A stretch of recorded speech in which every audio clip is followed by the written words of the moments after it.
14 million years ago, a slow and silent transformation began at the very bottom of the world.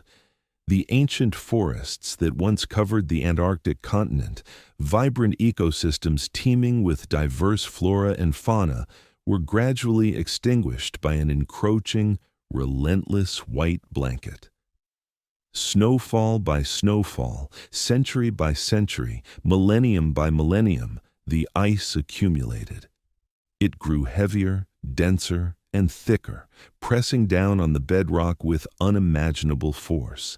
Today, this colossal ice sheet holds roughly 70% of all the fresh water on our planet, a frozen desert of staggering proportions that dictates global ocean currents and weather patterns.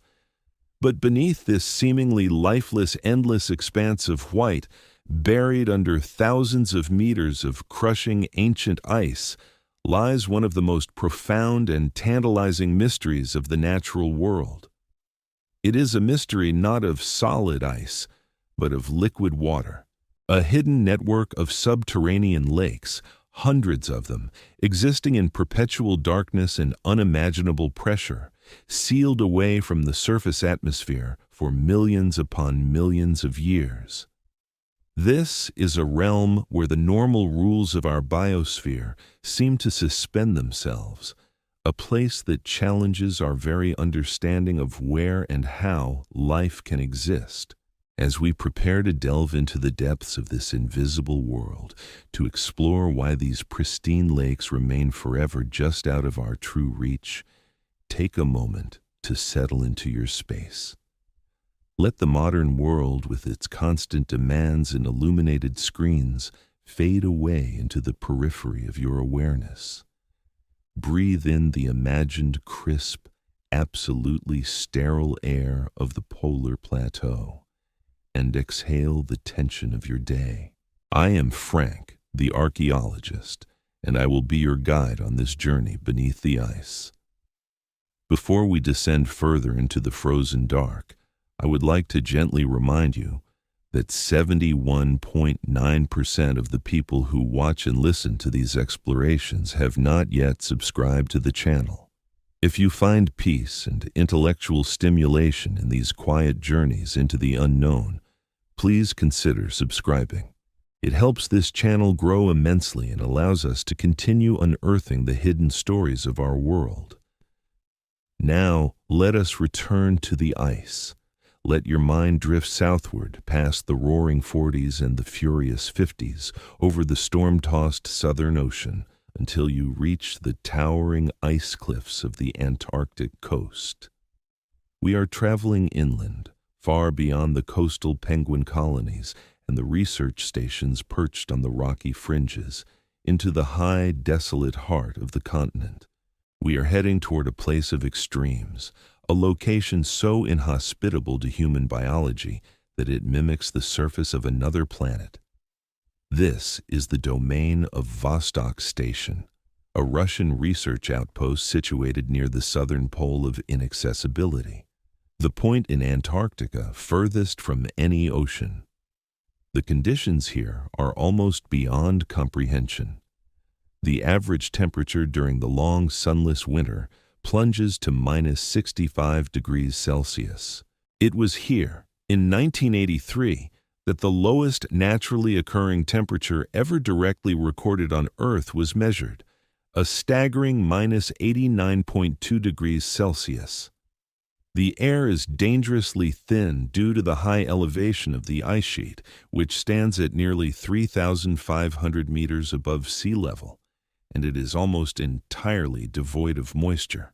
It is a place where metal shatters like glass, where breath freezes instantly into a shower of tiny ice crystals, and where the human body is entirely dependent on artificial life support to survive even a few minutes of exposure. Yet, the true marvel of Vostok is not what happens on the surface, but what lies exactly 3,768 meters directly below the boots of the researchers who brave this absolute desolation. Down there, at the boundary where the crushing weight of the continental ice sheet meets the ancient continental bedrock, there is a lake. It is not a small, frozen puddle, but a massive liquid body of water, comparable in size to Lake Ontario in North America. This is Lake Vostok, the largest of the nearly 400 subglacial lakes discovered so far in Antarctica. It stretches for 250 kilometers in length and 50 kilometers in width, plunging to depths of over 800 meters in its deepest basins. For decades, the very idea that liquid water could exist beneath kilometers of freezing ice in the coldest place on Earth was dismissed as scientific heresy. How could water remain liquid when the surface temperatures are cold enough to freeze carbon dioxide? The answer lies in a delicate and invisible balance of geophysical forces. The ice sheet above acts as a massive insulating blanket, trapping the subtle geothermal heat radiating from the Earth's interior. Simultaneously, the sheer, unimaginable pressure exerted by nearly 4 kilometers of solid ice lowers the freezing point of water.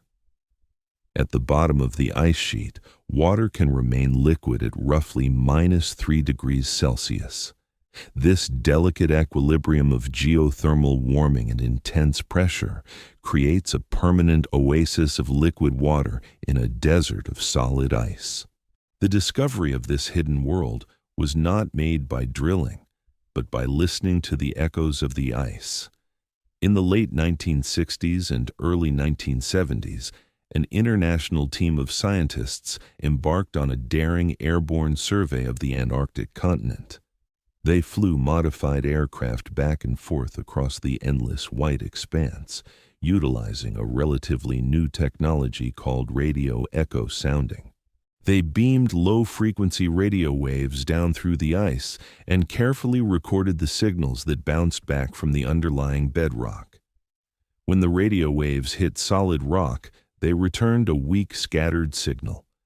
But when the aircraft flew over the region near Vostok Station, the scientists observed something entirely different.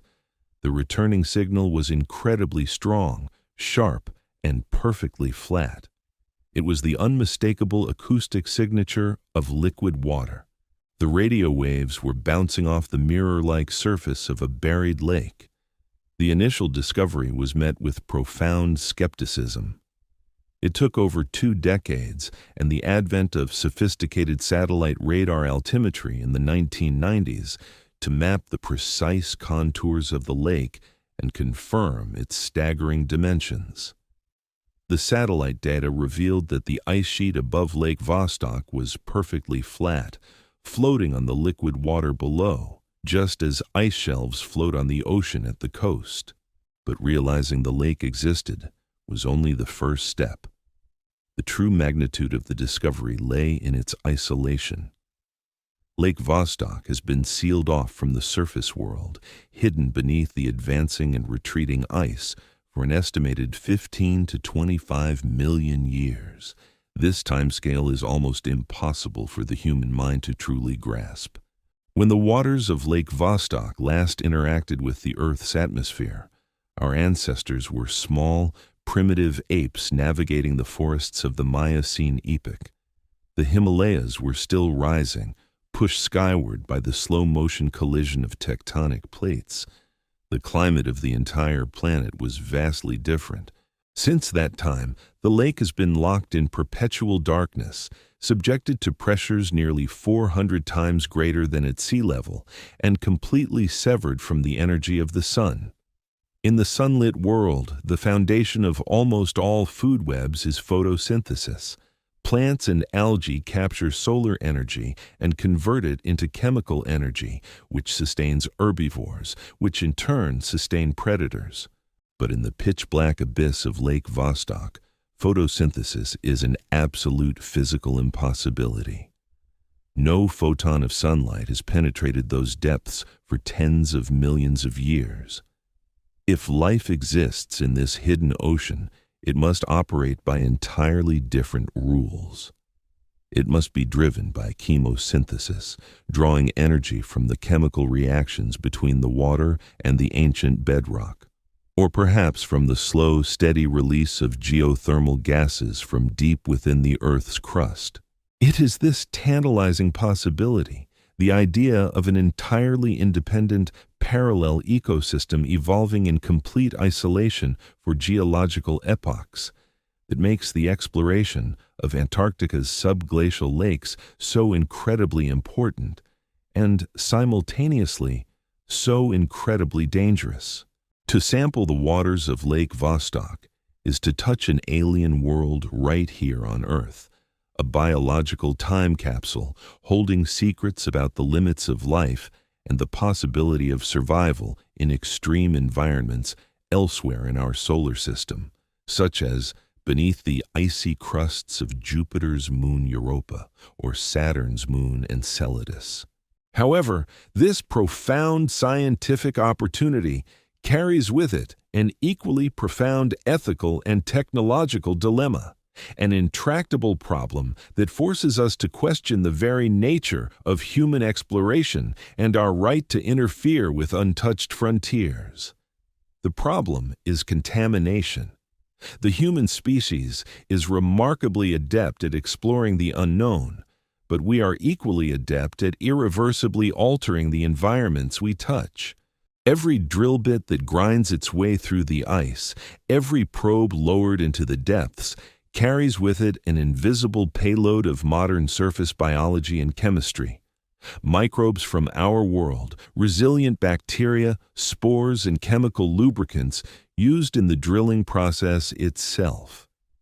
If even a single drop of modern drilling fluid or a single viable surface bacterium were to enter the pristine waters of Lake Vostok, the scientific integrity of the lake would be compromised forever. We would never know for certain if the microscopic life we subsequently found in the water had evolved there over millions of years, or if it was merely a stowaway brought down on our own instruments. We would have destroyed the very mystery we sought to unravel. It is a paradox of observation. The act of studying the isolated ecosystem threatens to destroy its isolation. For years, the international scientific community has fiercely debated how, or even if, we should attempt to breach the surface of these hidden lakes. The Russian drilling project at Vostok Station proceeded with excruciating caution. The borehole, an incredible engineering feat stretching down through thousands of meters of ancient glacial ice, was filled with a mixture of kerosene and freon to prevent the tremendous pressure of the surrounding ice from squeezing the hole shut. As the drill bit inched closer and closer to the liquid interface, the tension within the global scientific community reached a fever pitch. There were profound fears that penetrating the final layer of ice could lead to a catastrophic blowout, a geyser of ancient water erupting up the borehole, propelled by the immense pressures below, or worse, that the toxic drilling fluids would flood down into the pristine lake environment. To mitigate this catastrophic risk, the engineers devised a clever, albeit inherently risky strategy. They would not drill completely into the liquid water. Instead, they would drill until their instruments detected the very first indication of free water, then immediately halt the drill and raise the pressure within the borehole. This negative pressure differential would, theoretically, cause the lake water to rush upward into the bottom of the borehole, where it would quickly freeze into a solid plug of newly formed ice. This strategy was executed in early 2012, after more than 20 years of painstaking, interrupted drilling efforts. The drill breached the lake, water rose into the borehole, and it froze. The following year, the team retrieved a core of this newly frozen lake water, hoping to finally unlock the biological secrets of Vostok. But the results were incredibly ambiguous, fraught with the exact complications that critics had feared. The samples contained genetic material from various bacteria, but separating the genuine ancient inhabitants of the lake from the inevitable contamination introduced by the drilling fluid and the equipment proved to be an almost insurmountable challenge. Some researchers claim to have found traces of unique, unclassified extremophiles, while others argued that the findings were indistinguishable from common surface contaminants. The data was noisy, the conclusions debated, and the pristine isolation of the lake, while theoretically protected by the pressure dynamics, had forever been altered by the mere presence of human engineering at its threshold. The dream of a clean, uncontaminated look into the abyss remained elusive. This ambiguous outcome underscores the fundamental limitation of our current exploratory paradigm. We possess the mechanical brute force to pierce the ice, to drive steel and chemicals through miles of frozen history, but we do not yet possess the surgical precision required to enter these alien environments without changing them. We are like explorers stumbling into a sealed tomb, carrying torches that deposit soot on ancient murals, while our very breath alters the humidity and destroys the fragile artifacts. The subglacial lakes of Antarctica represent a frontier that resists our traditional methods of conquest. They demand a new kind of exploration, one defined not by physical intrusion, but by profound restraint. We must invent technologies that do not yet exist, autonomous, completely sterile robotic probes capable of melting their way through the ice without introducing chemical contaminants, equipped with miniature laboratories to analyze the water in situ without ever returning a sample to the surface. Until such pristine technology is perfected, until we can guarantee absolute biological and chemical isolation, we are forced to pause at the threshold, and perhaps there is a profound philosophical value in this forced pause, in the realization that there are places on our own planet that we cannot simply barge into. The inaccessible nature of Lake Vostok and its hundreds of subglacial siblings serves as a powerful antidote to human hubris. It reminds us that despite our technological mastery, our satellites mapping the globe, our deep-sea submersibles, and our spacecraft reaching the edges of the solar system, the Earth still harbors profound mysteries that actively resist our immediate comprehension. The lakes exist in a state of suspended potential, a biological ecosystem where life both exists and does not exist in our scientific ledger, simply because we cannot open the box without risking the destruction of its contents. This realization invites a different kind of contemplation. Instead of the active thrill of discovery, we are left with the quiet awe of the unknown. We are forced to imagine the darkness, to envision the crushing pressure, to theorize about the slow, glacial pace of biological processes in a world devoid of solar energy. Imagine the bottom of that lake right now as you lie in the quiet of your room. It is a place completely indifferent to the passage of human time. Up on the surface, empires have risen and crumbled. Ice ages have come and gone. The human species has evolved from scattered bands of hunter-gatherers to a global interconnected civilization. But down there, in the dark water of Vostok, nothing has fundamentally changed for 15 million years. The water is perfectly still, except for the microscopic sluggish currents driven by the faint geothermal warmth radiating from the bedrock. The temperature is constant, hovering perpetually just below the normal freezing point, kept liquid by the crushing weight of the world above. If there are microbes there, clinging to the rocky substrate or drifting in the black column of water, their metabolism must be incredibly slow, adapted to an environment where energy is the rarest of commodities. A single cellular division might take decades or even centuries. It is a biosphere operating in deep time, moving at a pace so languid that it approaches stillness.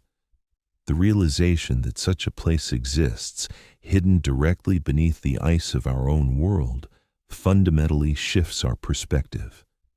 We are accustomed to thinking of the Earth as completely mapped, completely known, a resource to be exploited or an environment to be managed. But the subglacial lakes remind us that the planet is not merely our habitat. It is an ancient, complex entity harboring domains that are entirely separate from our own. They represent a boundary that we cannot yet cross, a limit to our reach. And in a world that often feels overwhelmingly fast, hyper-connected, and fully illuminated, there is a deep, quiet comfort in knowing that there are still realms of absolute darkness and profound isolation. Places that are safe from our interference. Places that simply are, existing in ancient silence, undisturbed and unknown. As we continue this journey through the frozen continent, we will explore not just the physics and biology of these hidden lakes, but the deeper philosophical implications of leaving them untouched, of choosing reverence over conquest, and of finding peace in the profound mystery of the inaccessible. When we visualize the great Antarctic ice sheet, our human minds naturally default to a perception of absolute, eternal stillness. We look at photographs of the blinding white expanse, the towering coastal cliffs, and the endless flat interior plateaus, and we see a monument frozen in time, a monolithic slab of frozen water that has simply rested there for millions upon millions of years, locked in a state of unchanging, crystalline silence. But this perception is a profound illusion, an artifact of our brief, frenetic human lifespans. The ice is not a static rock. It is a highly viscous fluid. It is constantly, imperceptibly in motion, driven by the immense crushing weight of its own mass and the uncompromising pull of gravity. It deforms, it creeps, it flows outward from the high central domes toward the continental margins, a slow-motion river of solid ice carving the bedrock beneath it over geological eons. And where there is unimaginable pressure, where billions of tons of ice grind relentlessly against the ancient stone of the continent, there is immense friction. This friction, combined with the faint, steady heat radiating upward from the Earth's molten core, creates a hidden hydrological landscape that is vastly more dynamic and complex than the isolated static vault of Lake Vostok we explored previously. As we prepare to map this invisible, flowing world, to understand how water moves in the pitch-black crushing depths, I must briefly step out of the shadows of the narrative. I am Frank, the archaeologist, and as we dig through the layers of time and ice together, I want to gently point out that 71.9% of the people who watch and listen to these explorations have not yet subscribed to the channel. If you find your mind expanding and your body relaxing as we uncover the hidden mechanisms of our world, please take a brief moment to subscribe. It helps this channel immensely, allowing us to continue funding these quiet journeys into the obscure and the unknown. Now, let your awareness sink back down beneath the ice, leaving the harsh, illuminated surface behind. We are no longer looking for a single, isolated lake. We are looking for a continent-spanning circulatory system, a network of dark rivers and subterranean reservoirs that breathe and flow in absolute secrecy. For decades, scientists believed that all subglacial lakes in Antarctica were isolated pockets, sealed water bodies trapped in deep geological basins, slowly accumulating over hundreds of thousands of years. But in the early 2000s, a revolution in satellite technology fundamentally shattered this static paradigm. The National Aeronautics and Space Administration launched a satellite called the Ice, Cloud, and Land Elevation Satellite, equipped with an incredibly precise laser altimeter. Orbiting roughly 600 kilometers above the Earth, this satellite fired pulses of laser light down at the Antarctic surface 40 times a second. By measuring the exact time it took for the light to bounce back to the sensor, scientists could map the elevation of the ice sheet with a precision of just a few centimeters. A brilliant glaciologist named Helen Amanda Fricker, working at the Scripps Institution of Oceanography, began meticulously analyzing this overwhelming stream of laser data, tracking specific regions of the ice sheet over several years. What she and her colleagues discovered was nothing short of miraculous, a finding that fundamentally rewrote our understanding of the continent. The ice sheet was not flat, and more importantly, it was not still. Fricker noticed that over a period of just a few years, a vast area of the ice surface, roughly the size of a sprawling human metropolis, had suddenly dropped in elevation by 9 meters. Simultaneously, an adjacent region of ice, hundreds of kilometers away, had swelled and risen. The ice was breathing. It was rising and falling in a massive slow-motion rhythm. The only physical explanation for this massive localized displacement of ice was the movement of liquid water beneath it. Fricker had not just found a lake. She had captured an active subglacial plumbing system in motion. She had observed a hidden lake catastrophically draining, its pressurized waters bursting out of a subterranean basin and surging beneath the ice to fill another reservoir downstream. This was a revelation of staggering proportions. It meant that beneath the kilometers of crushing ice, there were active rivers, some with flow rates rivaling the River Thames, carving channels through the dark sediment, transporting water, nutrients, and potentially life across the buried continent. The physics governing these dark rivers are deeply counterintuitive, challenging our terrestrial common sense. On the surface of the Earth, water flows strictly downhill, dictated by the topography of the land. But beneath 3,000 meters of ice, gravity is overridden by cryostatic pressure. Because ice is roughly 10% less dense than liquid water, the thickness of the ice sheet exerts a massive localized pressure on the water below. This means that subglacial water does not flow down the slope of the bedrock. It flows down the gradient of the ice pressure above it. In this alien high-pressure environment, water can, and routinely does, flow uphill, pushed up and over subterranean mountain ranges by the sheer crushing weight of the thicker ice upstream. This means the subglacial lakes are not stagnant pools. Many of them are active, interconnected nodes in a vast hydrological network, constantly flushing, draining, and refilling in a slow geological heartbeat. This discovery dramatically altered the biological stakes of Antarctic exploration. If the lakes were connected, if water was flowing and flushing, then the environments were not entirely closed systems like Vostok. They were dynamic. The grinding glaciers above act like massive planetary milling machines, scraping against the bedrock and crushing ancient stone into a fine, mineral-rich flour. The subglacial rivers transport this crushed rock, a slurry of fresh, unweathered minerals, directly into the lakes. This realization turned the scientific community's attention to a different target, Lake Whillans, an active subglacial lake buried beneath 800 meters of ice near the edge of the Ross Ice Shelf. Because Lake Whillans periodically drained and refilled, its waters were not isolated for millions of years, but rather for mere decades or centuries. And because it was buried under 800 meters of ice rather than 4,000, the technological hurdle to reach it was slightly less insurmountable, though still fraught with the terrifying specter of biological contamination.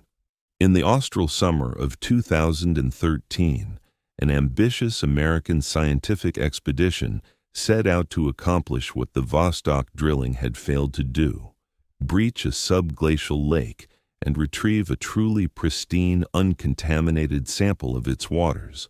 To avoid the toxic legacy of kerosene and freon, they engineered an entirely different approach. They built an ultra-clean hot water drill. They melted surface snow, filtered it to rigorous pharmaceutical standards to remove all microscopic life, sterilized it with intense ultraviolet radiation and hydrogen peroxide, and then heated it to 90 degrees Celsius. They used this boiling sterile water to melt a narrow temporary borehole through 800 meters of solid ice. It was a race against time and thermodynamics, as the borehole immediately began to freeze shut the moment the hot water flow was reduced. When the sensors finally indicated that they had broken through the base of the ice and entered the dark waters of Lake Whillans, the team carefully lowered specially designed, sterilized sampling instruments into the abyss. What they brought back up to the surface was nothing less than a biological revelation. The water was not sterile. It was teeming with life. They found over 3,900 individual microbial cells per milliliter of lake water. This was not contamination from the surface. The cellular structures and genetic signatures indicated a unique, thriving community of extremophiles that had perfectly adapted to the crushing dark. But how were they surviving without the sun? They were chemolitho-autotrophs, literally rock-eaters. In the absolute absence of solar energy, these microscopic organisms were drawing their life force from the thermodynamic potential of the Earth itself. They were oxidizing iron and sulfur compounds found in the pulverized bedrock, harnessing the chemical energy released as the glaciers ground the continent into dust. They were breathing the stone. The ecosystem of Lake Whillans proved that life does not strictly require the sun to flourish. It merely requires a gradient of energy and liquid water. This discovery fundamentally expands the habitable boundaries of our universe. If life can thrive beneath a kilometer of ice, chewing on the crushed bones of a frozen continent in absolute freezing darkness, then the icy moons of the outer solar system are no longer desolate wastelands in our imagination, but prime candidates for the existence of extraterrestrial biology. Yet, as we marvel at the resilience of these microscopic rock-eaters, there is a profound, humbling peace to be found in their existence. Consider the sheer indifference of that hidden world. For eons, while human civilization scrambled across the surface, building empires, fighting wars, inventing philosophies, and staring anxiously at the stars, entire ecosystems were quietly, slowly thriving beneath the ice, completely unaware of our existence. They do not need our sunlight, they do not need our atmosphere, and they certainly do not need our intervention to survive. They are perfectly, masterfully adapted to the crushing pressure and the eternal dark. There is a deep psychological liberation in recognizing our own insignificance in the face of such deep geological time and planetary scale. We spend our lives burdened by the frantic, rapid-fire demands of the modern illuminated world, constantly reacting, constantly striving. But beneath the ice, the only rhythm is the slow tectonic breathing of the subglacial lakes, filling over decades, draining over months, a heartbeat that operates on a scale far beyond the span of a human life. As you lie there, let your own breathing fall into sync with that slow, imaginary rhythm. Inhale, imagining the slow accumulation of ancient water in a dark, silent cavern beneath the ice. Exhale, releasing the pressure, imagining the steady, inexorable flow of a subglacial river carving its way toward the distant sea.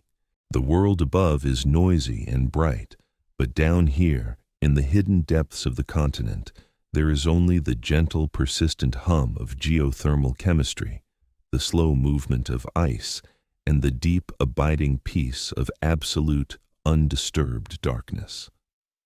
Let the crushing weight of the ice above become a comforting blanket, shielding you from the chaotic light of the surface as you drift further into the quiet, unseen currents of the deep. Imagine a single pristine snowflake falling from a pale, freezing sky. The time is roughly 3 million years ago, during the mid-Pliocene epoch, a period when the Earth's climate was undergoing a slow but relentless cooling, drawing the curtains on the warmer, greener chapters of planetary history. This microscopic crystal of frozen water, a delicate fractal of six-sided symmetry, gently touches the vast, silent plateau of the Antarctic interior.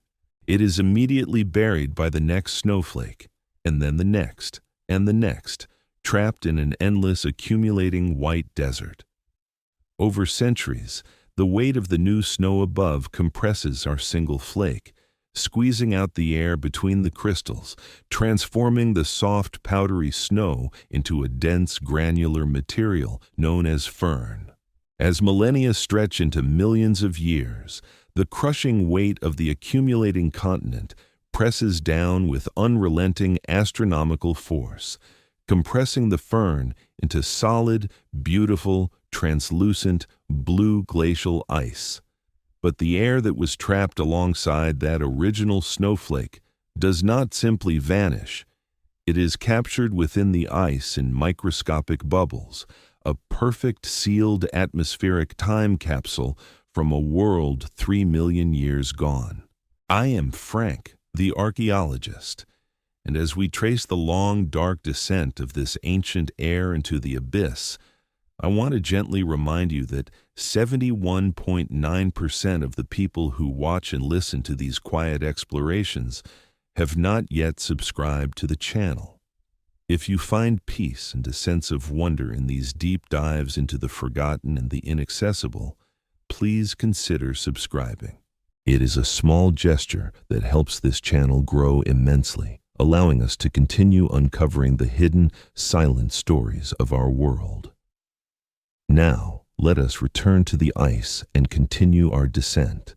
As the glacial ice slowly flows downward and outward, driven by gravity and the immense pressure of its own mass, it carries those microscopic bubbles of ancient air deeper and deeper into the crushing dark. At depths exceeding 3,000 meters, the physical rules of reality begin to warp. The pressure is so immense, roughly 400 times the atmospheric pressure you are experiencing right now as you lie resting, that the air bubbles can no longer exist as gas. The gas molecules are physically forced into the crystal lattice of the ice itself, forming bizarre cage-like molecular structures called clathrate hydrates. The air becomes part of the solid architecture of the ice. Eventually, after a journey lasting millions of years, this deep ancient ice reaches the basal boundary, the ceiling of Lake Vostok. Here, warmed by the faint geothermal heat of the Earth's bedrock, the bottom layer of the ice sheet slowly melts.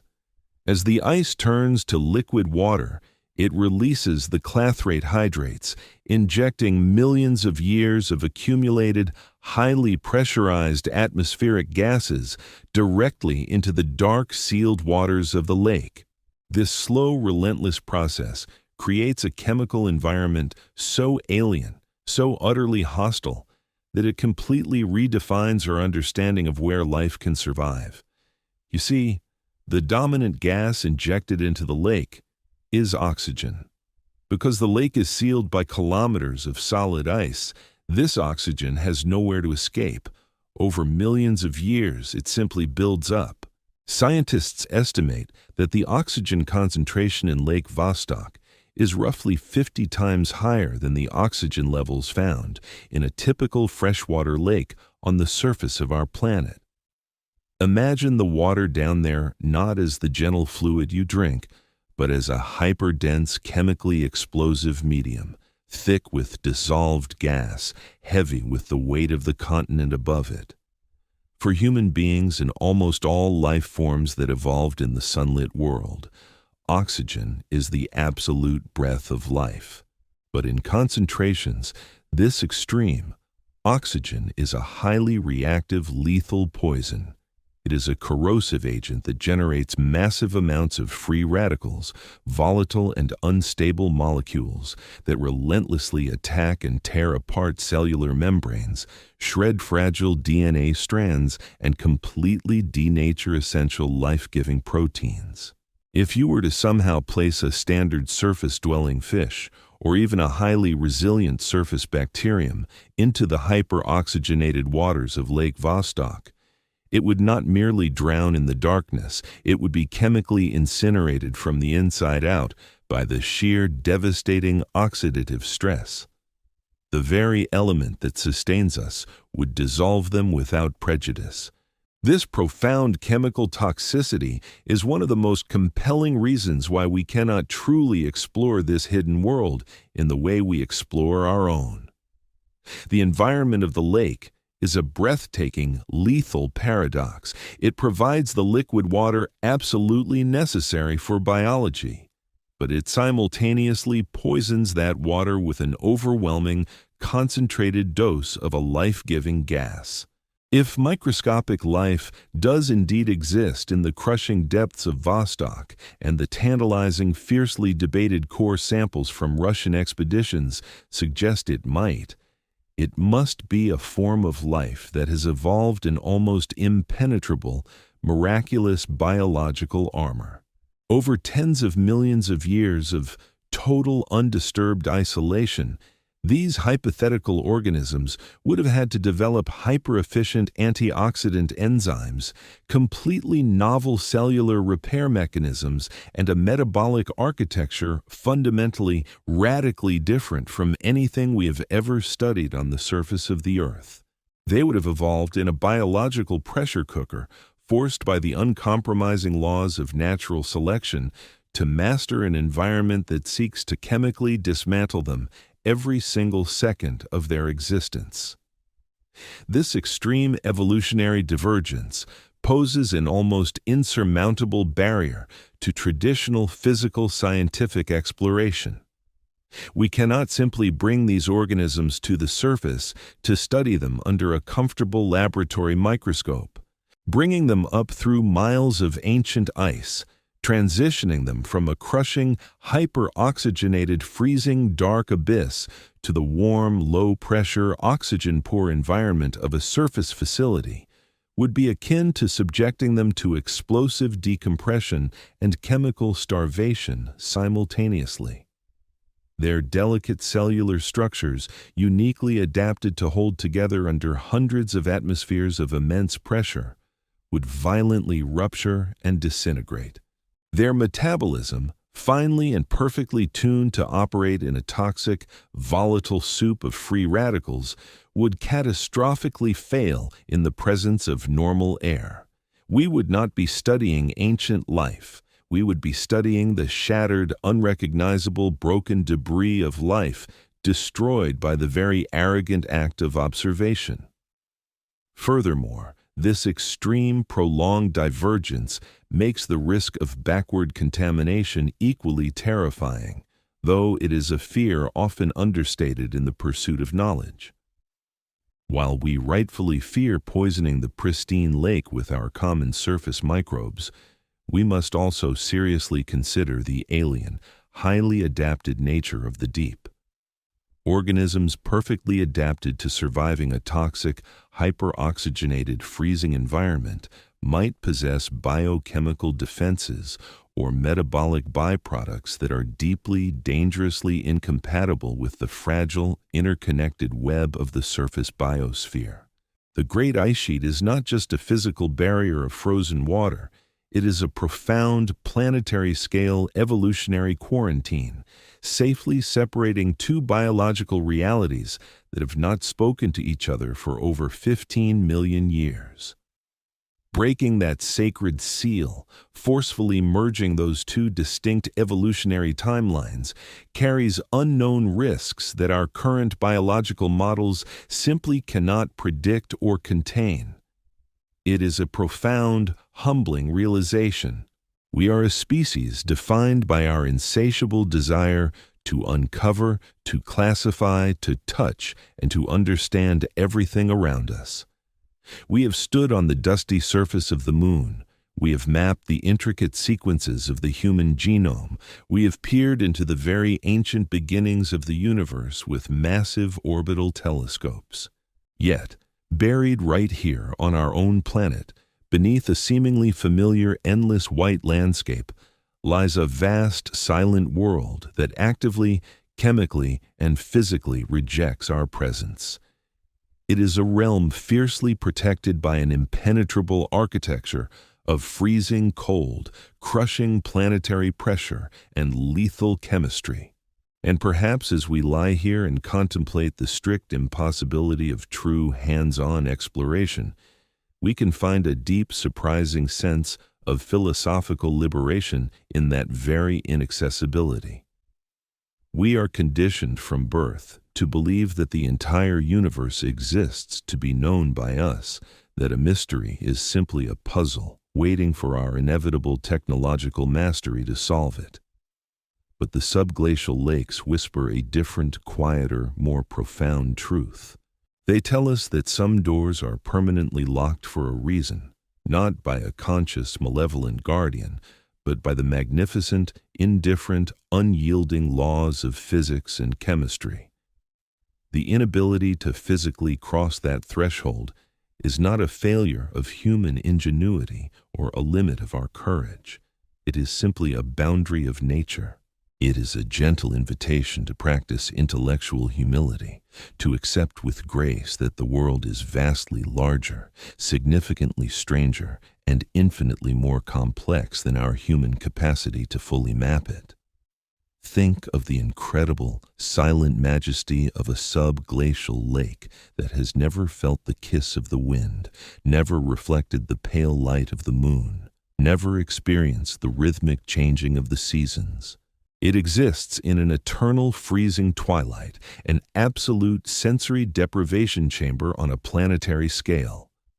There is a profound, quiet beauty in knowing that right now, at this exact fleeting moment in time, a hyper-oxygenated pitch-black ocean is slowly, silently swirling beneath 4,000 meters of ice, completely oblivious to our noisy existence, entirely untouched by human hands, and forever beyond our grasping reach. Let your busy mind rest on that comforting thought. Gently release the desperate human urge to know everything, to see everything, to control everything. Allow the impenetrable freezing darkness of the hidden lake to become a safe sanctuary for your own wandering thoughts, a secure place where the frantic, illuminated demands of the surface world simply cannot follow you. As the ancient pressurized water slowly, endlessly circulates in the deep, let your own breathing slow down to match its imperceptible geological rhythm. Feel the comforting, insulating weight of the imaginary ice above you, a miles-thick protective blanket of absolute silence separating you from the chaos and noise of the day. You do not need to fully understand the dark to rest peacefully within it. You do not need to uncover the final mystery to find deep peace in its mere existence. Let the hidden world remain beautifully, perfectly hidden, resting in its ancient, icy quarantine as you slowly drift deeper and deeper into the quiet, untroubled, healing waters of your own sleep. Time, as we experience it on the sunlit surface of our world, is a frantic, fleeting commodity. We measure our lives in the rapid beating of a heart, the daily arc of the sun, and the urgent notifications demanding our attention. But time is not an absolute constant. Its perceived flow bends depending on where you stand. If you were to sink beneath the 3,000 meters of solid ice blanketing the Antarctic continent, you would enter a realm where time dilates into proportions that defy human comprehension. Down in the eternal, crushing darkness of the subglacial lakes, a single day has absolutely no physical meaning. There is no sunrise, no lunar tide to mark the passing of hours. Time here is measured by the imperceptible creep of the glacial ice above, the slow decay of radioactive isotopes in the ancient bedrock, and the glacial accumulation of microscopic sediment falling through the dark water over millions of years. It is an environment of profound geological patience. Before we continue to unravel the mysteries buried within this deep time, I must pause our descent. I am Frank, the archaeologist, your voice in the dark as we explore these forgotten depths. I want to gently bring to your attention that 71.9% of the people who listen to these quiet journeys into the unknown have not yet subscribed to the channel. If these explorations bring you a sense of intellectual peace and help quiet your mind before sleep, please consider subscribing. It is a simple gesture that helps this channel immensely, ensuring we can continue funding these deep contemplative dives into the mysteries of our planet. Let us drift away from the massive hyper-oxygenated abyss of Lake Vostok and the active plumbing of Lake Whillans. We are moving toward a different kind of subterranean vault, one that holds a deeply startling secret about the history of our world. We are heading toward Lake Mercer. Buried beneath slightly over 1,000 meters of ice, Lake Mercer is a hydrologically active body of water, part of that slow-breathing subglacial network that drains and refills over decades. In late 2018, a massive scientific expedition hauling hundreds of tons of equipment across the frozen wasteland on specialized tractors managed to cleanly melt a borehole down into its waters. Their goal was not just to sample the water, but to reach all the way to the very bottom, to plunge sterile instruments into the soft, ancient mud lining the floor. For a paleoclimatologist, mud is essentially a book written in the language of chemistry and microscopic fossils. It records everything that falls into it, epoch by epoch. When the instruments were finally winched back up through the narrow, freezing, kilometer-long shaft, they carried a core of this precious, untouched sediment. The scientists expected to find a few sparse, highly adapted extremophile bacteria, perhaps some oxidized minerals ground up by passing glaciers. What they actually found when they placed this ancient mud under the powerful lenses of their microscopes defied every single expectation and sent a shockwave of profound disbelief through the scientific community.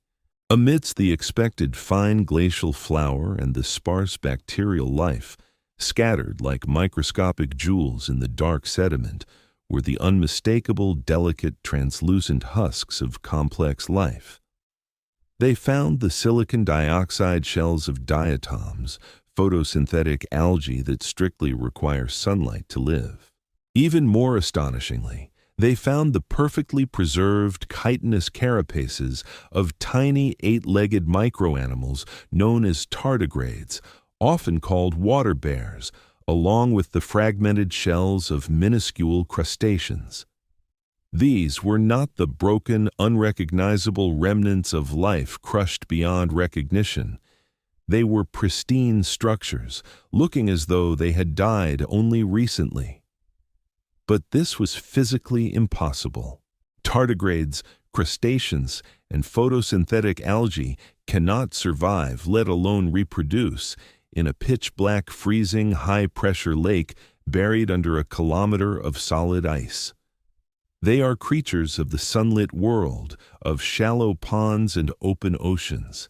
Their presence at the bottom of Lake Mercer was a biological paradox that seemed to violate the fundamental laws of ecology. How did the delicate shells of sun-loving creatures end up perfectly preserved at the bottom of the darkest, most isolated environment on the entire planet? The answer requires us to drastically expand our temporal perspective. We must abandon the idea that the Antarctic ice sheet is a permanent, unchanging fixture of our world. The pristine preservation of these complex microfossils tells a story not of continuous, uninterrupted isolation, but of a massive, continent-altering climatic shift. The ice sheet is not a static tomb. On a scale of millions of years, it is a slowly breathing entity. During periods of extreme global warming, periods that occurred naturally long before the dawn of human industry, the massive ice shelves that buttress the continent retreated. The oceans, warmed by a different global climate regime, surged inland, flooding the deep subglacial basins and transforming them into shallow, sunlit marine estuaries. During the warm periods of the mid-Pliocene or early Pleistocene epoch, roughly 2 to 3 million years ago, the area that is now Lake Mercer was not buried under ice. It was an open, sunlit coastal sea. The ancestors of those tardigrades and crustaceans lived their entire lives in those freezing, nutrient-rich, illuminated waters. They swam, hunted, and eventually died, their tiny shells drifting down to settle in the soft mud of the seafloor. Then, the planetary thermostat shifted once again. The Earth cooled, returning to glacial conditions, and the ice began its slow, inevitable march back across the continent. The oceans retreated, but the deep basins remained filled with water.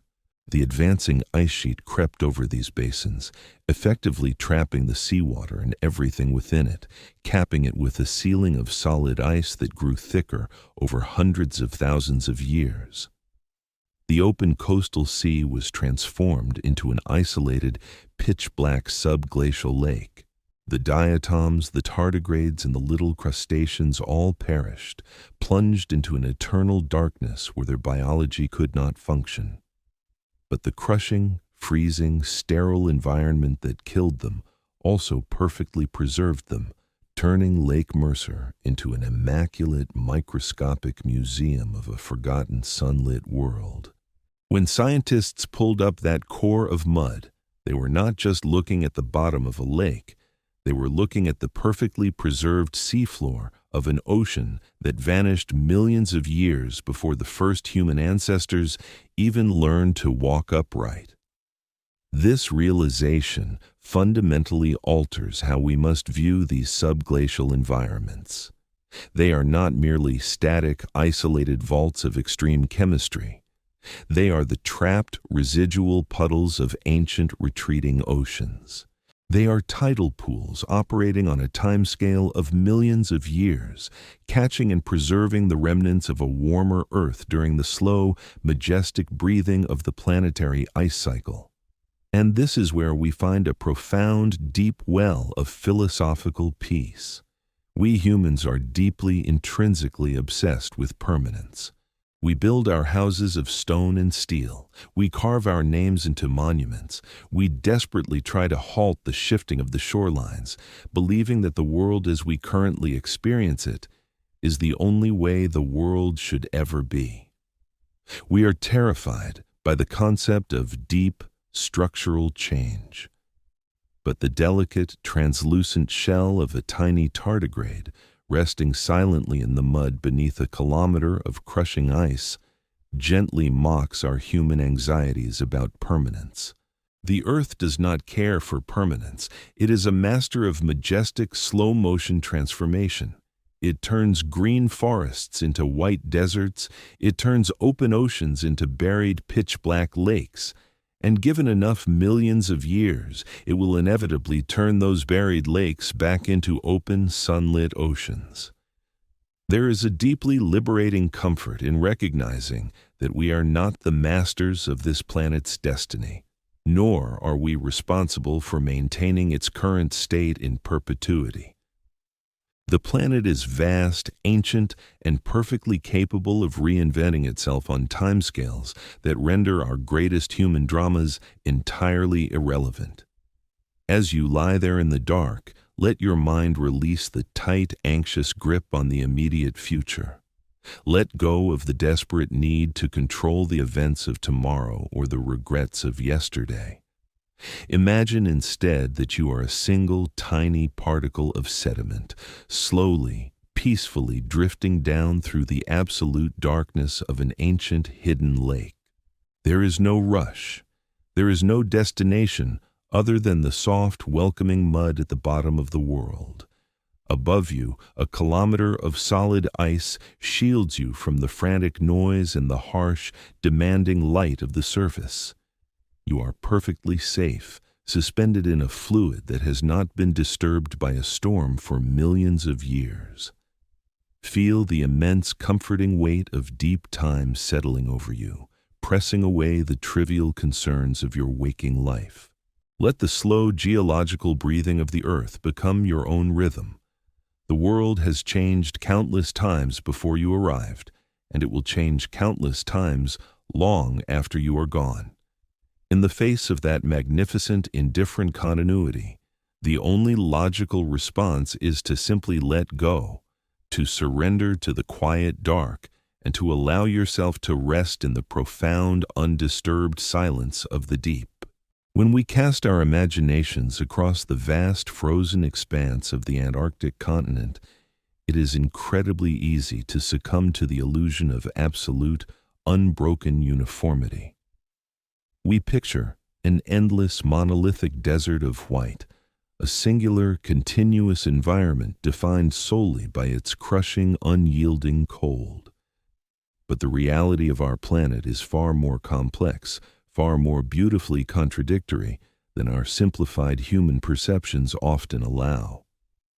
Deep beneath the surface, hidden away from the probing eyes of satellites in the biting winds of the polar plateau, there exists a staggering paradox.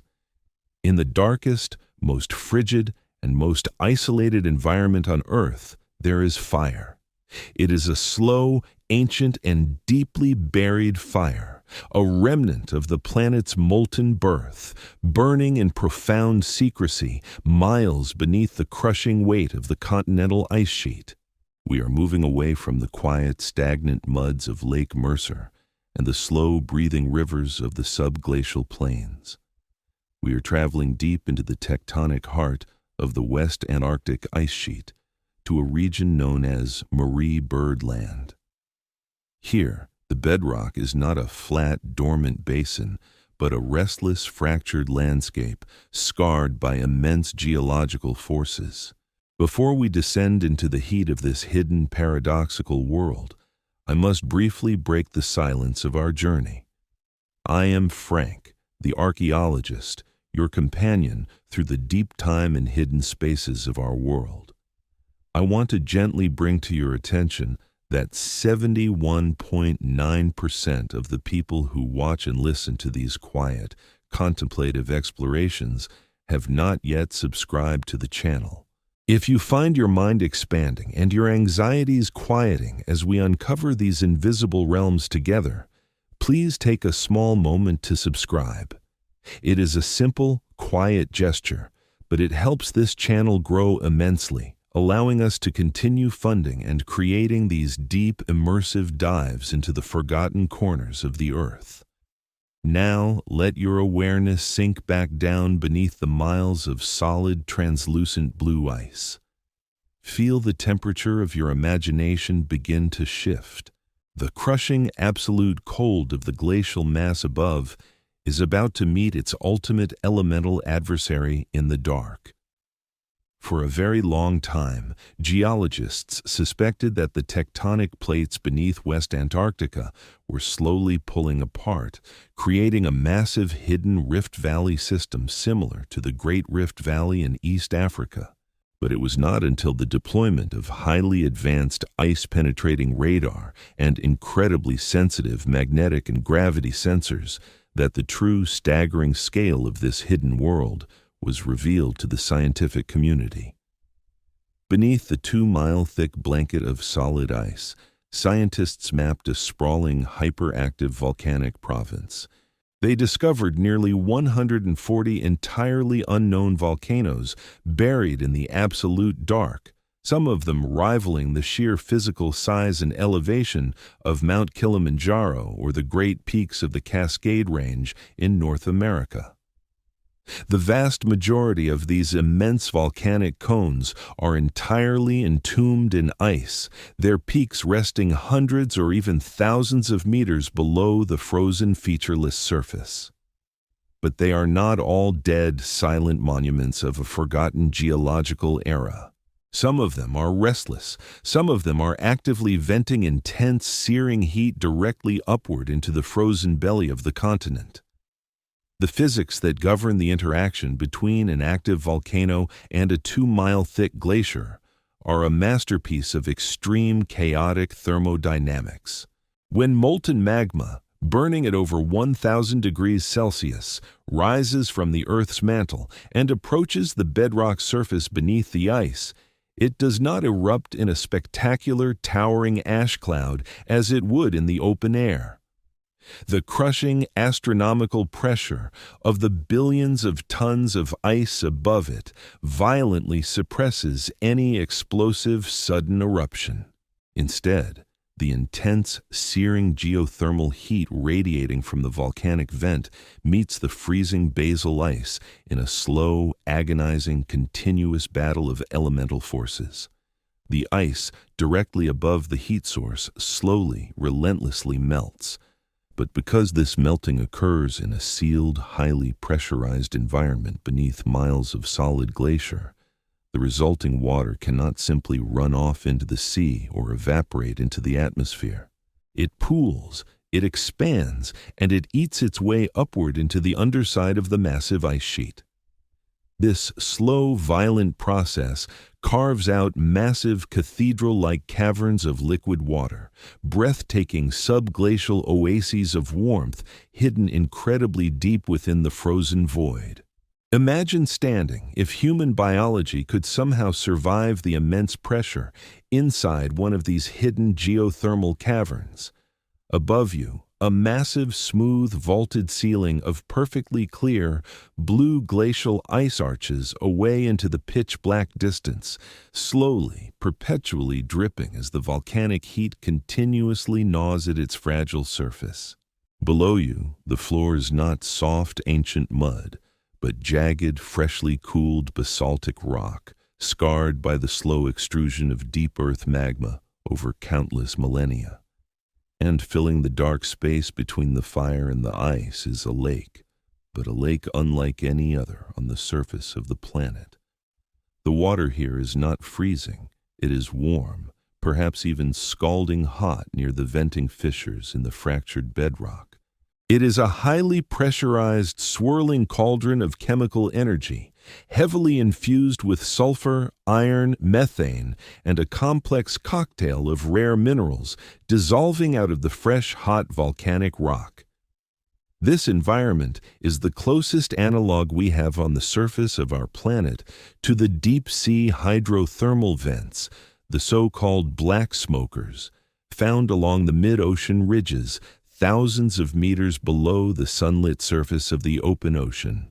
It is widely theorized by evolutionary biologists and astrobiologists that these exact types of deep, dark, volcanically heated, mineral-rich environments might be the very cradle of all biology, the specific chaotic crucibles where the very first complex organic molecules on Earth self-assembled and sparked into life billions of years ago. To find such an environment, perfectly isolated and sealed away beneath the Antarctic ice for millions of years, is to find a pristine, untouched laboratory of planetary creation.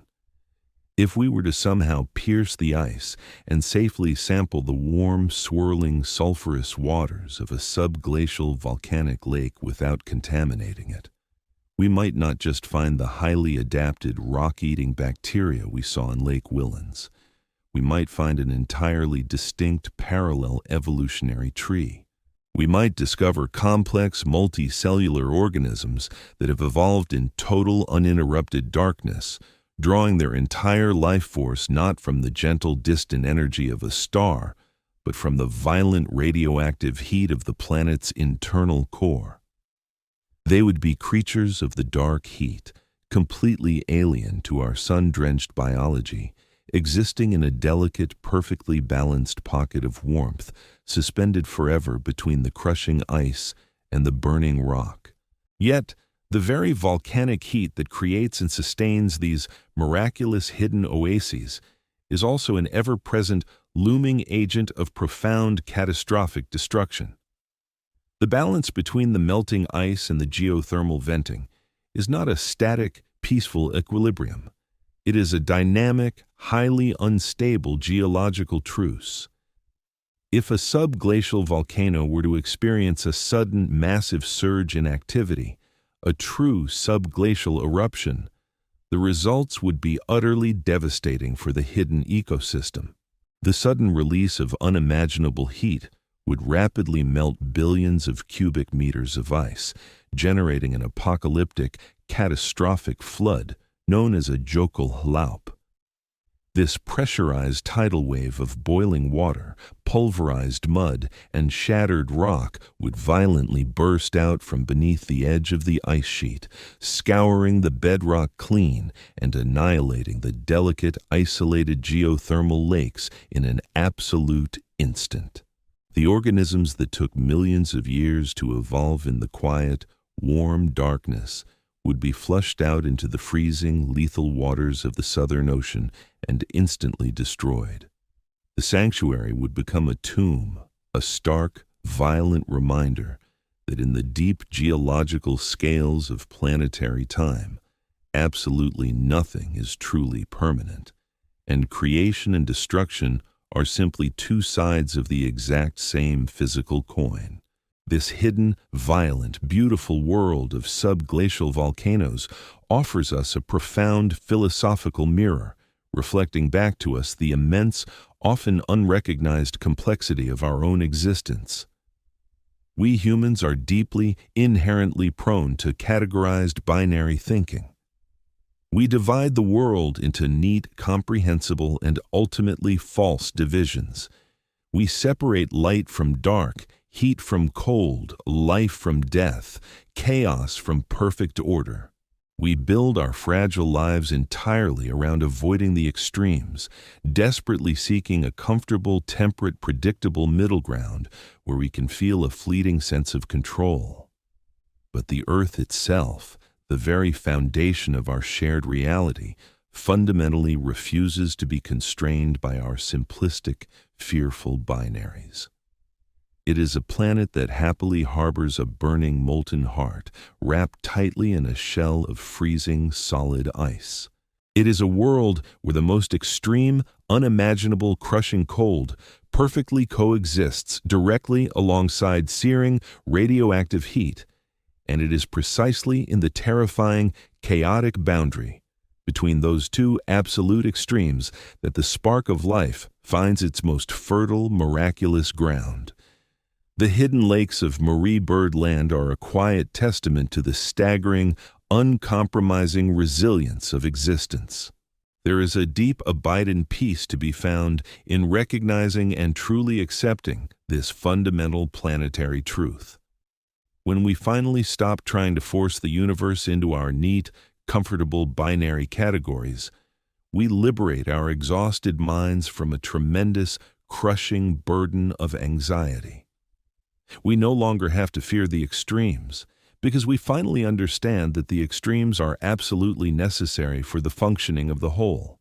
We are constantly, tirelessly striving to eliminate the cold, the dark, and the chaotic elements of our own lives, falsely believing that only the warm, the bright, and the orderly have any true value. But just as the massive Antarctic ice sheet strictly requires the deep hidden volcanic fire to create its most miraculous, life-giving oases, our own minds require the delicate balance of quiet, dark, and seemingly empty spaces to generate true warmth, deep creativity, and profound, lasting peace. You do not need to constantly burn with the bright, exhausting energy of the sunlit world. You do not need to relentlessly produce, achieve, and illuminate every single corner of your waking existence. There is profound value, immense safety, and secret hidden life in the quiet, dark, pressure-filled spaces deep within you.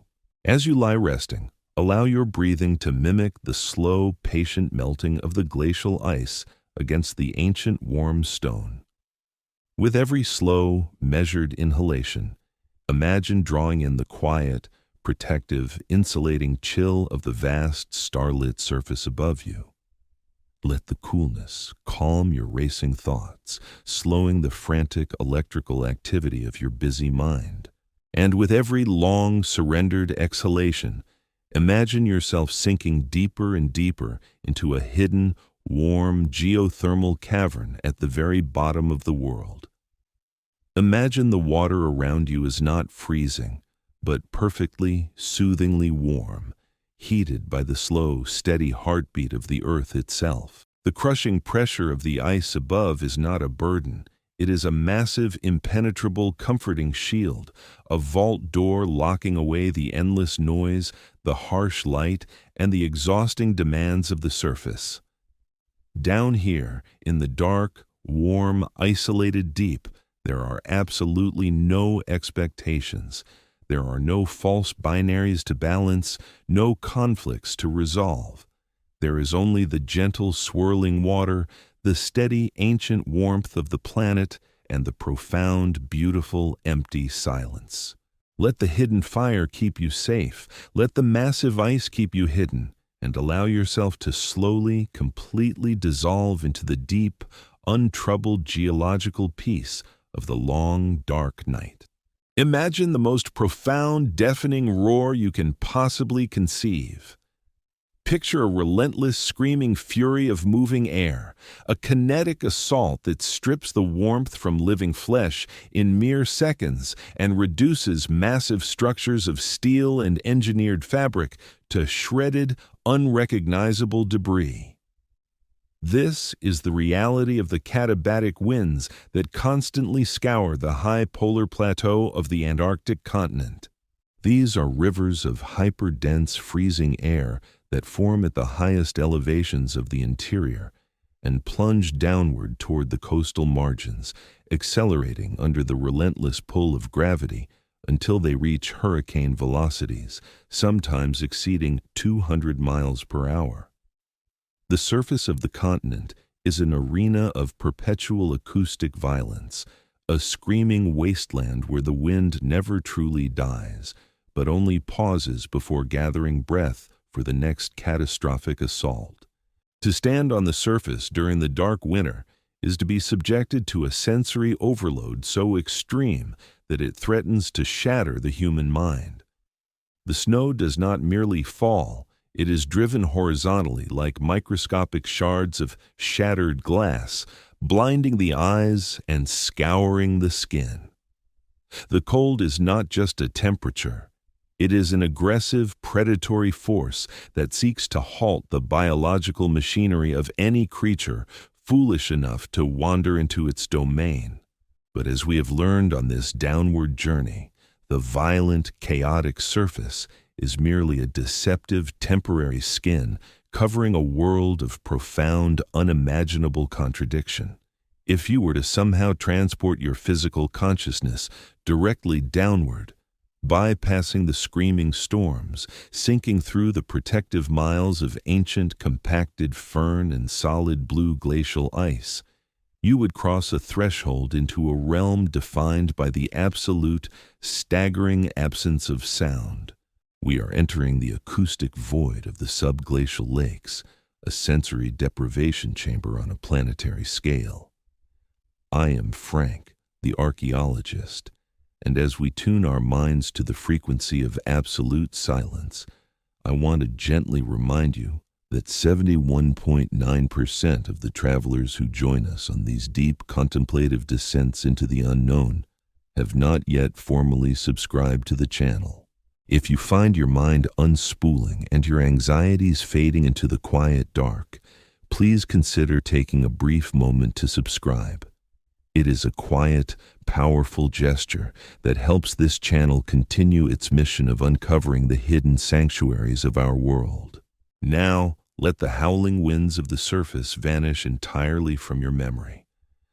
Down here, suspended in the cold, hyper-pressurized water of a deeply buried lake, the acoustic environment is so utterly alien that it defies human comprehension.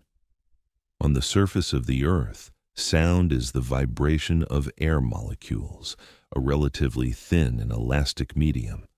But in a subglacial lake, sound must propagate through a fluid that has been compacted by the astronomical weight of billions of tons of overlying ice. The water is incredibly dense, its molecular structure squeezed into a tight, highly ordered lattice that transmits acoustic energy with terrifying, frictionless efficiency. If an event were to occur here, if a massive block of the glacial ceiling were to suddenly shear off and plunge into the lake, or if a deep tectonic fault in the continental bedrock were to violently rupture, the resulting sound wave would not be a dull, muffled thud.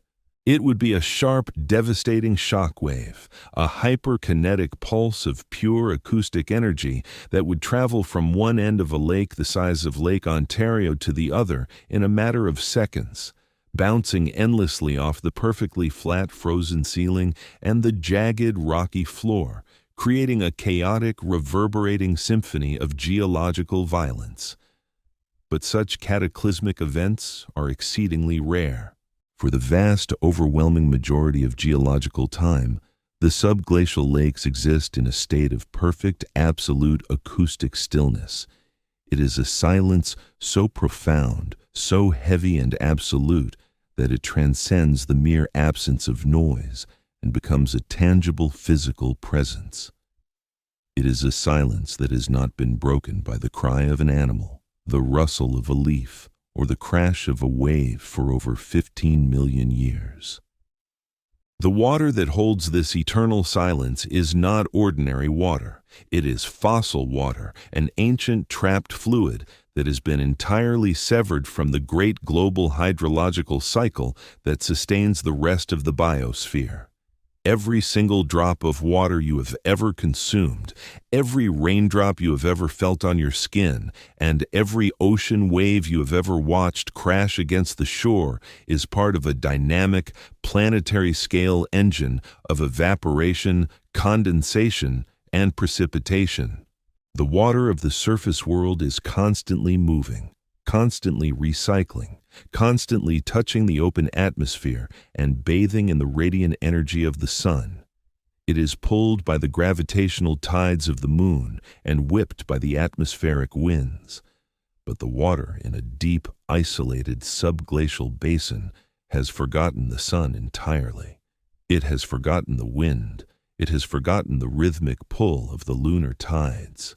The individual molecules of hydrogen and oxygen that make up this dark ocean have been locked in a bizarre subterranean cycle of phase transitions, slowly freezing onto the bottom of the advancing ice sheet, being carried forward for millennia in a state of suspended animation, and then slowly melting back into the lake as they encounter the faint, distant geothermal heat of the bedrock.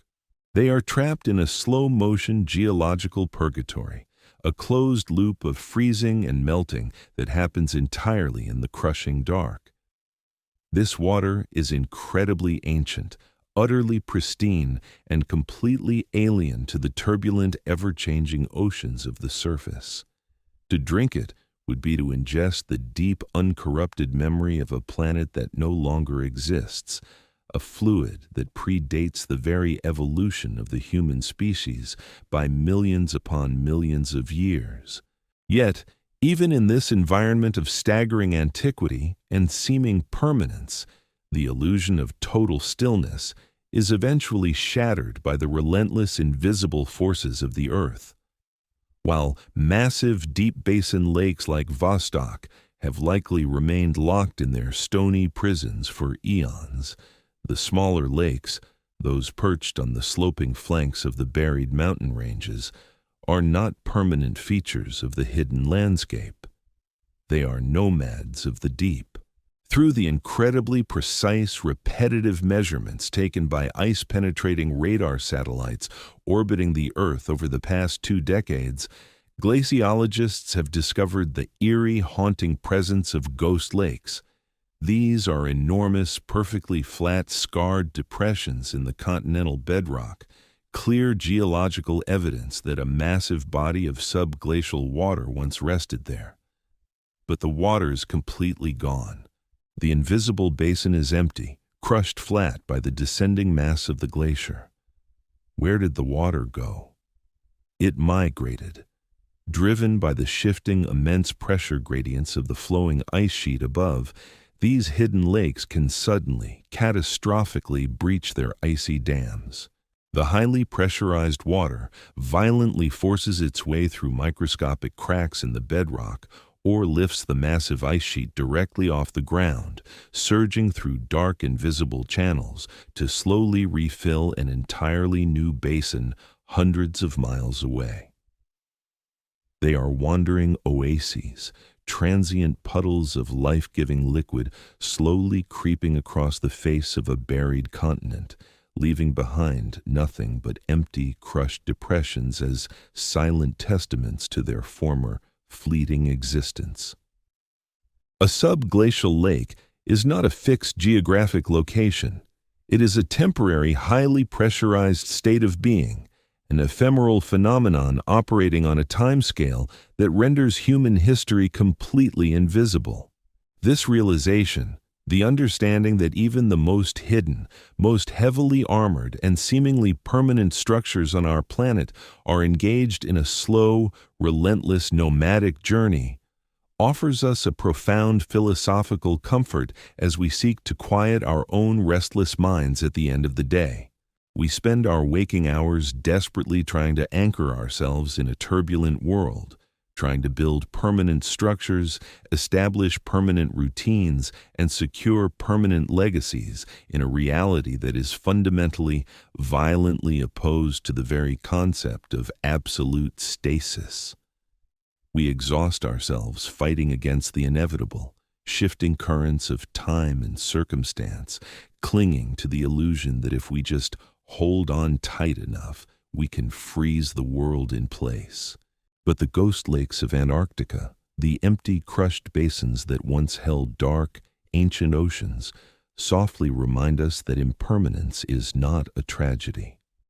Impermanence is the fundamental operating physics of the entire universe. The water moves, the ice shifts, the mountains are slowly ground into fine powder by the advancing glaciers, and the world continues to beautifully, silently reinvent itself in the pitch-black dark. There is absolutely no failure in moving on. There is no tragedy in a basin emptying so that another might slowly fill. As you lie there in the quiet of your room, let go of the desperate human need to remain perfectly still, perfectly consistent, or perfectly anchored. Allow your consciousness to become like the heavy fossil water of a migrating subglacial lake, slowly, peacefully surrendering to the immense unavoidable pressures of the night. Do not fight the slow drift of your thoughts as they begin to drain away from the anxieties and obligations of the day. Let them flow downward, deep into the uncharted silent basins of your own subconscious mind. Embrace the heavy, absolute silence of the deep. Let the crushing, comforting weight of the imaginary ice settle over you, sealing you away from the screaming winds and the glaring lights of the waking world. You are completely safe in the acoustic void. You are hidden in the protective dark. You are slowly, peacefully migrating toward the profound, empty, regenerative stillness of deep, uninterrupted sleep. When we attempt to construct a mental map of the world buried beneath the Antarctic ice, our terrestrial biases inevitably betray us. we naturally envision the bedrock as a flattened expanse, a continent ground into submission by the slow-motion milling of glaciers over tens of millions of years. We imagine a dark, freezing prairie stretching endlessly toward the South Pole, dotted perhaps by the occasional shallow depression holding the fossil water of a subglacial lake. But the reality of the continental interior is dramatically different from this peaceful, flattened illusion. To truly understand the complex nature of the hidden water, we must first understand the staggering architecture of the stone that holds it. We are traveling now to the very center of the East Antarctic ice sheet, to a region so incredibly remote and utterly featureless on the surface that it represents the absolute definition of isolation. Beneath the blinding white, flat exterior of this desolate region lies a geographical impossibility, a phantom landscape that challenges our entire understanding of continental erosion and deep geological time. I am Frank, the archaeologist, and as we prepare to ascend the tallest peaks of this completely invisible world, I want to gently remind you that 71.9% of the people who watch and listen to these explorations have not yet subscribed to the channel. If you find peace and intellectual stimulation in these quiet journeys into the unknown, please consider subscribing. It helps this channel grow immensely and allows us to continue unearthing the hidden stories of our world. Now, let us leave the flat plains behind and begin our blind descent into the dark. In the late 1950s, an audacious Soviet expedition set out to traverse this seemingly infinite flat expanse.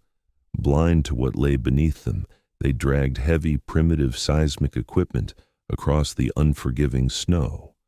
By setting off controlled explosive charges on the surface and meticulously timing the echoes that bounced back from the bedrock miles below, they began to slowly piece together a crude, two-dimensional profile of the invisible world.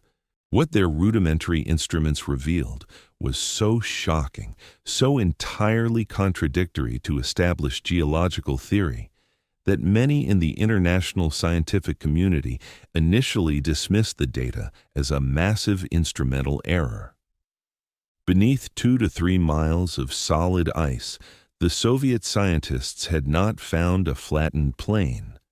They had found an immense, jagged, soaring mountain range. These are the Gamburtsev Subglacial Mountains, an invisible alpine system that rivals the European Alps in both sheer physical scale and dramatic, towering elevation. They stretch for over 1,200 kilometers across the dark interior of the continent, with jagged, saw-toothed peaks rising 3,000 meters above the deep subglacial valleys. Yet, not a single centimeter of rock breaks through the miles of ice above them. They are entirely, perfectly entombed. The existence of the Gamburtsev Mountains is a profound geological paradox. According to the fundamental laws of geomorphology, a mountain range with such sharp, jagged peaks must be relatively young. Ancient mountains have been relentlessly worn down by hundreds of millions of years of wind, rain, and glacial erosion, reduced over time to rounded, gentle hills. But modern tectonic evidence suggests that the Gamburtsev Mountains are incredibly ancient, formed during massive continental collisions hundreds of millions of years before the dinosaurs even walked the Earth. They should have been completely erased from the face of the planet eons ago. How did they survive? The answer lies in the very ice that hides them. When the global climate shifted dramatically roughly 34 million years ago, the very first permanent glaciers formed precisely on the high freezing peaks of the Gamburtsevs. As the planet continued to cool, these glaciers expanded rapidly, flowing down the deep valleys, eventually merging to form the massive East Antarctic ice sheet. But instead of grinding the ancient mountains down to dust, The ice sheet grew so incredibly thick and so terribly cold that it simply froze fast to the bedrock. The ice became a massive stationary planetary-scale shield. It perfectly preserved the rugged, jagged topography of the ancient mountains in a state of deep cryogenic suspension. It is within the deep, twisting, completely dark, alpine valleys of this phantom mountain range that we find a hidden network of subglacial lakes, environments vastly different from the massive flat basin of Lake Vostok. Here, the liquid water is held in deep, narrow, V-shaped valleys, trapped tightly between towering, invisible walls of ancient stone. The complex interaction between the freezing ice, the geothermal heat radiating from the jagged peaks, and the highly convoluted topography creates a bizarre upside-down hydrological system. Remember that beneath miles of ice, water flows down the gradient of pressure, not the gradient of gravity. In the Gamburtsev Mountains, the ice is incredibly thick over the deep valleys and relatively thinner over the soaring peaks. This creates a massive localized pressure differential. The deep subglacial water, warmed by the bedrock in the hidden valleys, is literally forced to flow uphill, squeezed vertically up the steep, jagged flanks of the buried mountains by the crushing weight of the ice above the valleys. As this highly pressurized water is forced up and over the freezing peaks of the buried mountains, a continuous and violent physical transformation occurs. The water, squeezed into a microscopic high-pressure layer between the jagged stone and the massive glacier, experiences a sudden drop in pressure and an intense exposure to the extreme freezing cold of the upper ice. It instantly, violently freezes, bonding securely to the bottom of the moving ice sheet. But this newly formed ice is not clean. It is supercharged with the raw elemental chemistry of the mountains. The freezing water acts as a powerful subterranean solvent, dissolving minerals and violently plucking tiny shards of rock directly from the ancient peaks. This fascinating process, known as freeze-on, continuously coats the bottom of the advancing ice sheet with a thick, dirty layer of completely new, mineral-rich ice. The Phantom Mountains are not just passively sitting in the dark. They are actively, chemically injecting their ancient mass into the moving glacier, creating a continuous, slow-motion river of frozen stone that eventually carries their mineral legacy thousands of miles away to the distant sunlit oceans. If complex life exists in these deep, narrow alpine lakes, it is a biology that must continuously navigate a landscape of unimaginable extremes. These hypothetical organisms would not be floating freely in a vast, calm abyss. They would be fiercely clinging to the sheer, jagged walls of a flooded mountain valley, enduring the relentless, crushing pressure of water being forced uphill and surviving the continuous microscopic violence of the freeze-on process. They would draw their entire existence from the raw chemical weathering of peaks that have not seen the sun since the Eocene epoch. This is an active ecosystem functioning entirely within a tomb of solid ice, a hidden biological sanctuary nestled in the deep valleys of a mountain range that technically shouldn't even exist.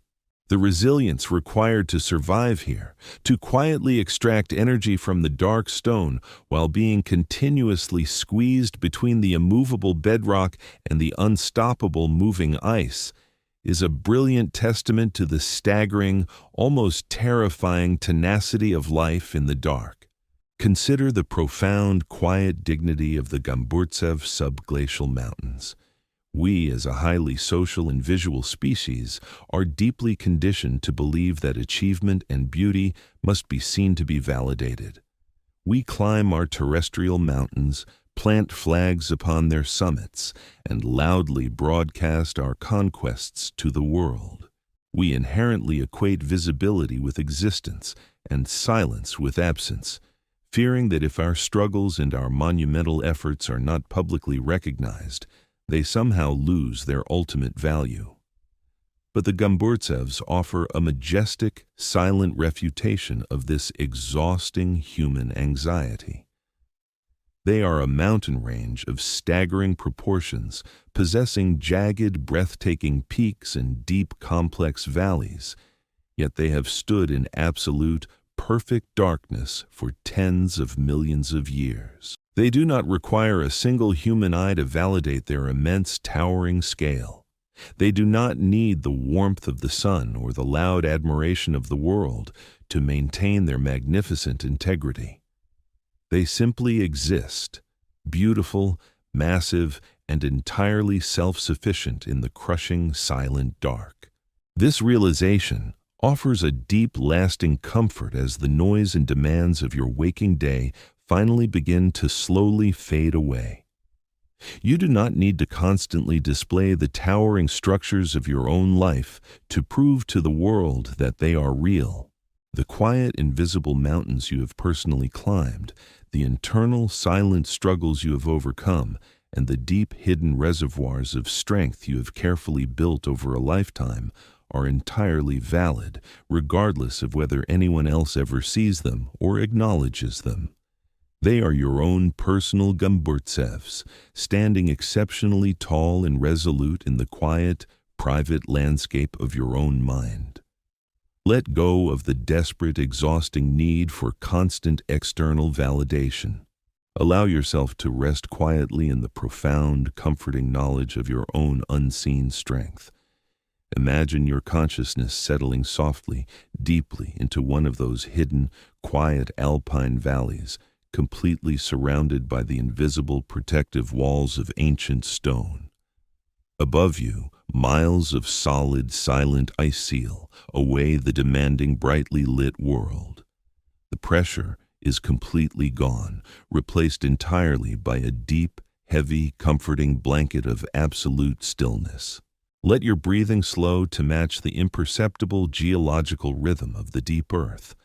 Let the invisible mountains keep watch over you in the dark.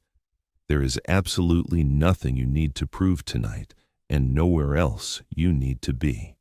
Surrender fully to the majestic hidden silence, and allow yourself to gently drift into the deep, untroubled, restorative waters of the long, dark night. Up to this point in our journey beneath the ice, we have focused entirely on the profound, impenetrable isolation of the subglacial lakes. We have treated the massive continental ice sheet as a perfect, flawless vault, an unbroken seal of frozen water that permanently separates the surface world from the hidden abyss. But the Earth is rarely a place of perfect, unbroken rules. There are fractures in every armor, anomalies in every system, and places where the crushing dark secrets of the subterranean world spectacularly bleed out into the open air. We are leaving the deep, featureless interior of the continent and traveling to the rugged margins of Victoria Land, to a place so utterly alien that it resembles the surface of Mars more than our own planet. This is the realm of the McMurdo Dry Valleys. Unlike the rest of the continent, these valleys are entirely devoid of snow and ice. They are a stark, howling wasteland of bare, exposed rock and mummified remains, stripped completely bare by the relentless hurricane-force katabatic winds that evaporate any moisture before it can ever settle. Slowly, majestically creeping down into one of these desolate rocky valleys is the towering, cracked snout of the Taylor Glacier. As we prepare to witness the shocking, impossible anomaly that erupts from the face of this particular glacier, I must gently pause the narrative for a brief moment. I am Frank, the archaeologist, your guide through these deep, forgotten mysteries. I want to softly bring to your attention that 71.9% of the people who watch and listen to these quiet, contemplative journeys have not yet formally subscribed to the channel. If you find your mind expanding and your anxieties quieting as we explore the hidden mechanics of our world, please take a small moment to subscribe. It is a simple gesture, but it helps this channel grow immensely, ensuring we can continue crafting these deep, immersive dives into the absolute unknown. Now, let your awareness settle on the towering, blinding white face of the Taylor Glacier. Imagine standing on the frozen, wind-scoured surface of Lake Bonny at the very bottom of the dry valley, looking up at the 50-foot-high terminal wall of the glacier. Against the blinding, pristine white of the ancient compressed ice, there is a stark, violent, and deeply unsettling disruption. A massive, 5-story high cascade of deep, vivid crimson liquid is pouring directly out of a fissure in the solid ice, staining the face of the glacier like a spectacular, fresh wound. It looks in every conceivable way as though the ice itself is violently bleeding. When the Australian geologist Griffith Taylor first discovered this shocking anomaly during the fateful Terra Nova expedition in 1911, he and his fellow explorers were understandably bewildered. They reasonably assumed that the startling blood-red color was simply the result of a massive bloom of microscopic red algae growing on the surface of the freezing water. It was a logical conclusion for a world where biology was assumed to only operate in the sunlit margins. But the truth, hidden deep beneath the crushing weight of the glacier, was far stranger, far more ancient, and far more deeply isolated than any surface algae. The crimson liquid flowing from blood falls is not fresh glacial meltwater, and its color has absolutely nothing to do with algae. It is the agonizing leakage of a deeply buried subglacial lake, trapped beneath a quarter-mile of solid ice, roughly 5 kilometers back from the bleeding snout of the glacier. This hidden reservoir is fundamentally different from the vast waters of Lake Vostok. It is a pocket of primordial seawater. Roughly 2 million years ago, a massive inland fjord flooded this entire valley. As the global climate cooled and the Taylor Glacier advanced, it crept over the seawater, slowly freezing the water at the edges and progressively concentrating the remaining liquid. The result is a subglacial pool of hypersaline brine, a liquid so intensely salty, roughly 3 times saltier than the global oceans, that its freezing point has been drastically lowered. Even surrounded by ancient ice, in an environment where the temperature constantly hovers at -7 degrees Celsius, this dense brine absolutely refuses to freeze. It remains a dark, liquid pocket of ancient history, squeezed relentlessly by the astronomical weight of the moving glacier above it. But extreme salinity and sub-zero temperatures are only the beginning of this hidden lake's profound hostility to life. Because it has been hermetically sealed beneath a quarter-mile of solid ice for 2 million years, the brine is completely devoid of oxygen. It is an anoxic, pitch-black freezing pressure cooker. By all traditional biological logic, it should be an absolute sterile dead zone. Yet, when scientists finally managed to sample the bleeding brine without contaminating it, they found a thriving, perfectly adapted microscopic ecosystem. The bacteria living in this dark brine have evolved an almost miraculous alien metabolism to survive. Denied the energy of the sun and the breath of oxygen, they have turned to the very bedrock itself. They literally breathe iron. They strip electrons from the sulfur and iron compounds dissolved out of the ancient stone, surviving entirely on the raw chemical potential of the dark earth. They have existed in a completely closed loop, a perfectly balanced cycle of microscopic life and death, totally isolated from the rest of the biosphere for hundreds of thousands of generations. The shocking crimson color of blood falls is the magnificent signature of this deep hidden metabolism interacting with the surface world. The brine trapped in the subglacial lake is incredibly rich in ferrous iron, reduced and dissolved into the water by the tireless breathing of the microbial colony. Because there is no oxygen in the dark lake, this iron remains completely clear and dissolved in the fluid. But as the crushing weight of the Taylor Glacier forces the pressurized brine through a network of microscopic fissures, pushing it slowly toward the snout, the water ultimately breaches the ice and bursts out into the open, oxygen-rich atmosphere of the dry valley. The moment the clear, iron-rich brine touches the air, a violent, instantaneous chemical reaction occurs. The iron oxidizes. It literally rusts in mid-air. The water violently transforms from clear to a vivid red as it cascades down the pristine white ice. Bloodfalls is not a geological wound. It is the breath of millions of ancient buried microbes suddenly made visible in a spectacular flare of chemical rust. This dramatic bleeding glacier offers us a profoundly moving philosophical metaphor, reflecting the complex, often frightening relationship we have with our own deep-hidden interiors.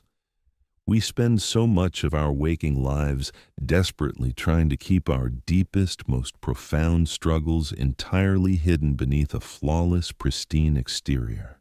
We build towering walls of perfect white ice to permanently conceal the heavy, oxygen-starved waters of our own anxieties, our private griefs, and our ancient, unresolved wounds. We fear that if these hidden depths were to ever breach the surface, if they were to be fully exposed to the bright, oxygen-rich air of the judgmental world, they would be seen as grotesque, as shocking evidence that we are fundamentally broken or flawed. We expend an exhausting, unsustainable amount of energy trying to maintain the illusion of the perfect glacier, terrified of the concentrated salt of our own buried experiences. But Bloodfalls offers a radically different, deeply beautiful perspective on what it means to expose our hidden depths. The Crimson Cascade is not a failure of the ice. It is a magnificent, undeniable flag of immense survival. It is the absolute proof that life, profound and resilient, has endured in the darkest, most isolated conditions imaginable. The oxidation, the shocking rust, is not a symbol of weakness. It is the breathtaking chemical interaction of deep, hidden endurance finally meeting the open air. As you lie there in the quiet sanctuary of your room, do not fear the deep hidden waters within your own mind. Do not be afraid of the ancient concentrated burdens you carry in the absolute dark. They are not destroying you. They are the very substrate of your profound resilience. Let the tight, freezing walls of your waking anxieties slowly begin to thaw.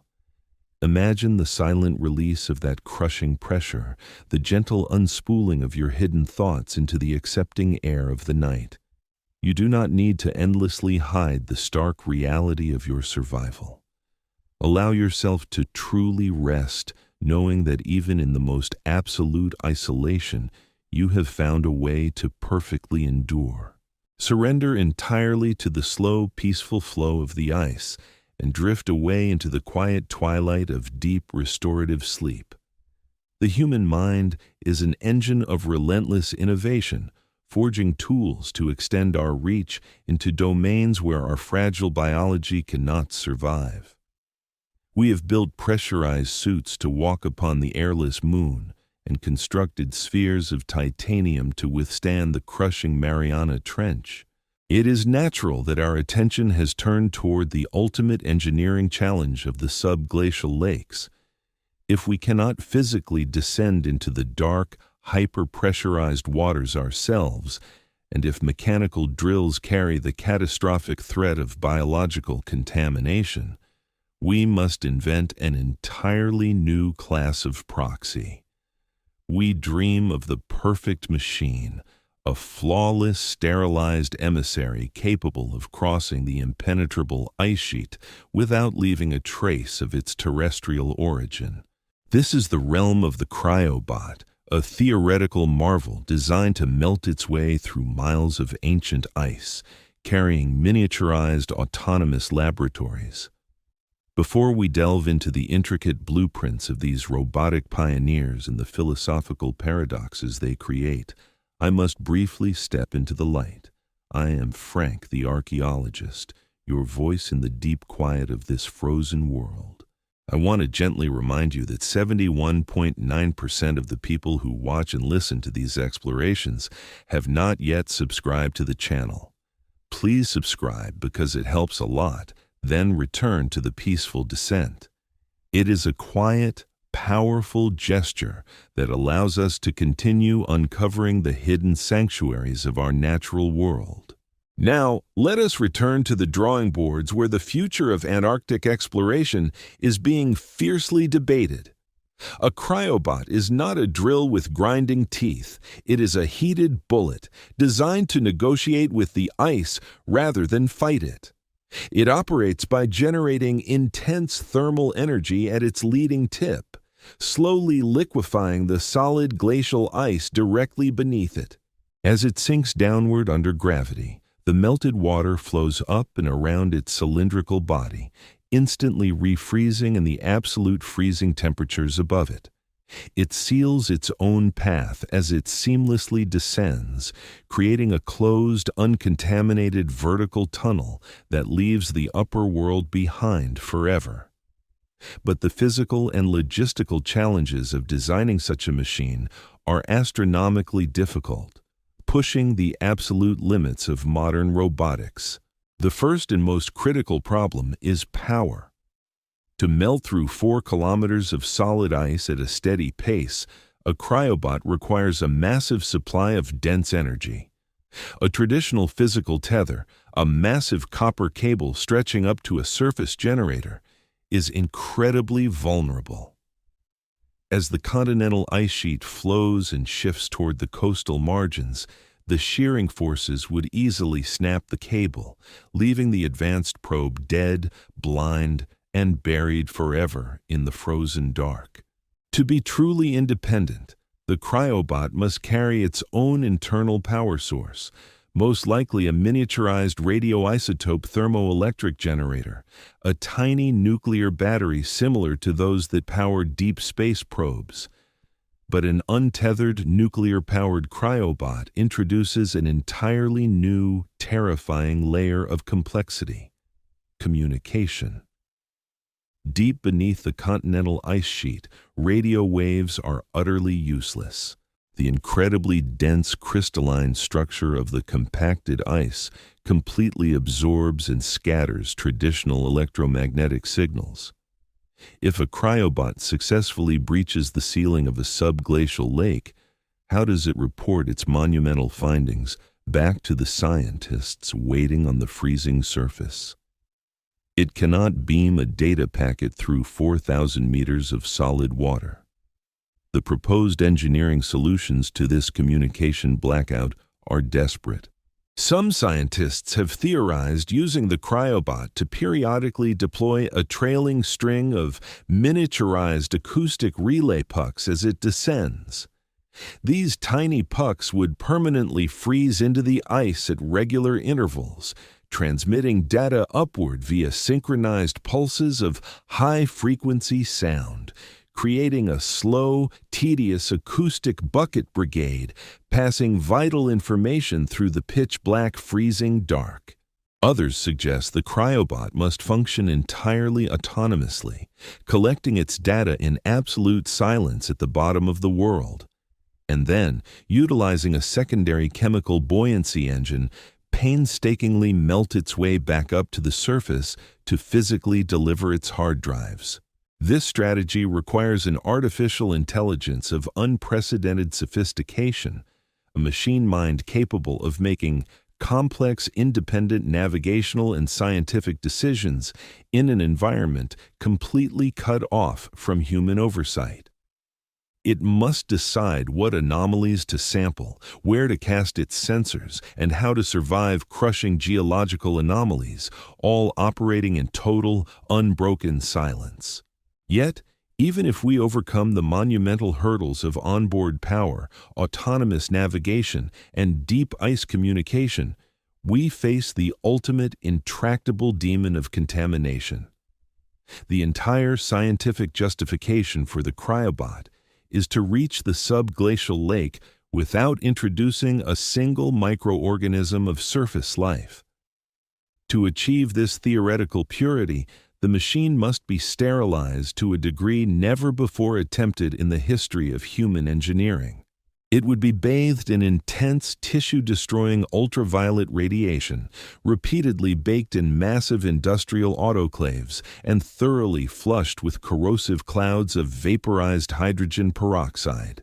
But absolute, mathematically perfect sterility is a physical impossibility.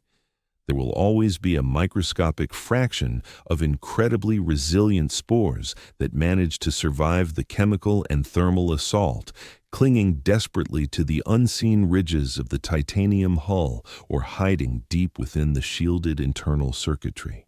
Furthermore, even if we somehow manage to kill every single living cell on the entire surface of the probe, the dead biological material, the shattered fragments of DNA and the empty cellular husks still remain firmly attached to the machine. When the cryobot finally melts through the basal sealing of the ice and its sterile sensors begin to sample the ancient, dark water, how will its highly sensitive onboard computers distinguish between the genuine, indigenous genetic material of the isolated lake and the dead, fragmented DNA of common surface bacteria that it inadvertently brought down with it? This is the agonizing paradox of clean access. The very act of rigorously cleaning the instrument leaves a highly confusing biological signature that fundamentally compromises the absolute integrity of the sample. We are desperately trying to listen to the faint whispers of an alien ecosystem, but our listening devices are inevitably covered in the loud genetic static of our own terrestrial biology. This intractable technological barrier forces us to quietly confront a deeply uncomfortable philosophical reality about the fundamental nature of exploration itself. We are a species that inherently equates understanding with physical contact. We possess a belief that to truly know a thing, we must hold it in our hands, dissect it under microscopes, and catalog its constituent parts. But the hidden lakes of Antarctica violently reject this invasive paradigm. They exist in a delicate quantum state of biological uncertainty, a Schrödinger's ecosystem operating on a planetary scale. The exact moment we force our way inside to look, the moment we introduce our probes and our supposedly sterilized tools, we irrevocably alter the exact reality we are attempting to observe. The pristine ancient isolation is permanently broken, and the 15 million year timeline of that untouched world is permanently severed. Perhaps the ultimate, most mature evolution of human exploration is not the perfection of the penetrating machine, but the mastery of profound, intentional restraint. Perhaps true wisdom lies in consciously recognizing a sacred boundary and deciding to leave it entirely unbroken. There is an immense, deeply necessary beauty in leaving a mystery unsolved, in allowing a hidden world to simply exist without demanding that it immediately yield its ancient secrets to our insatiable curiosity. As the quiet night deepens completely around you, closing off the immediate world, consider the immense liberating freedom found in this specific kind of restraint. How much of your own daily exhaustion comes from the desperate, relentless need to fully understand, dissect, and violently control every single aspect of your waking life? You spend your days frantically drilling into your own problems, trying to force your way into the center of every conflict, demanding clear answers from a world that is often resistant to simple, easily digestible explanations. But tonight, in this dark space, You do not need to be the perfect, relentless machine. You do not need to forcibly penetrate the dark, complicated depths of your own anxieties to simply find peace within them. You can gracefully choose the profound, silent power of restraint. You can let the hidden things remain completely hidden. Imagine the deep subglacial lakes resting completely undisturbed in their freezing, high-pressure quarantine, perfectly safe from the probing lights, the grinding drills, and the loud demands of the busy surface. Allow your own exhausted mind to seamlessly enter that exact same state of protected, heavy isolation. Let the comforting, miles-thick ice seal over your agonizing need to know everything. Surrender the heavy tools of analysis, manipulation, and absolute control. Let yourself sink slowly, peacefully, and completely into the quiet, uncharted, and beautifully unresolved mysteries of a deep, restoring, and completely healing sleep. Every single environment we have meticulously explored, beneath the crushing, unimaginable weight of the Antarctic ice sheet, might seem, at first glance, to be permanently severed from the loud, sunlit world we inhabit. From the toxic, hyperoxygenated abyss of Lake Vostok and the flowing, actively breathing subterranean rivers of the subglacial plains, to the jagged, freeze-on valleys of the completely invisible Gamburtsev Mountains and the iron-rich, bleeding anomalies of the dry valleys, we naturally tend to conceptualize these deep, dark lakes as absolute endpoints. We view them as final, perfectly sealed biological vaults where ancient fossil water simply goes to wait out eternity in the crushing, freezing dark. But on a magnificent, chaotic planet, driven by the relentless, incredibly powerful engines of plate tectonics, orbital mechanics, and global thermodynamic flux, there is absolutely no such thing as a permanent, unbreakable vault. In the vast, sweeping scale of geological deep time, everything eventually moves. Everything inevitably returns to the sunlit surface. The massive, continent-spanning ice sheet is not a static, immovable lid. It is a slow-motion, frozen river operating on a timescale of millions of years, and its ultimate, unavoidable destination is the restless, churning, infinite expanse of the great Southern Ocean. Before we follow this ancient hidden water out into the brilliant light and formally conclude our deep subterranean journey, I must speak to you from the surface one final time. I am Frank, the archaeologist, your quiet, steadfast companion through these forgotten, frozen epochs. I want to gently remind you that 71.9% of the weary travelers who watch and listen to these contemplative explorations have not yet subscribed to the channel. If you have found genuine peace, intellectual refuge, and a profound sense of scale in these journeys into the dark, please take a small moment to subscribe. It helps this project immensely, allowing us to continue funding and crafting these deep, immersive descents into the magnificent, quiet mysteries of our universe. Now, let us return to the slow, inevitable, and majestic flow of the ancient ice.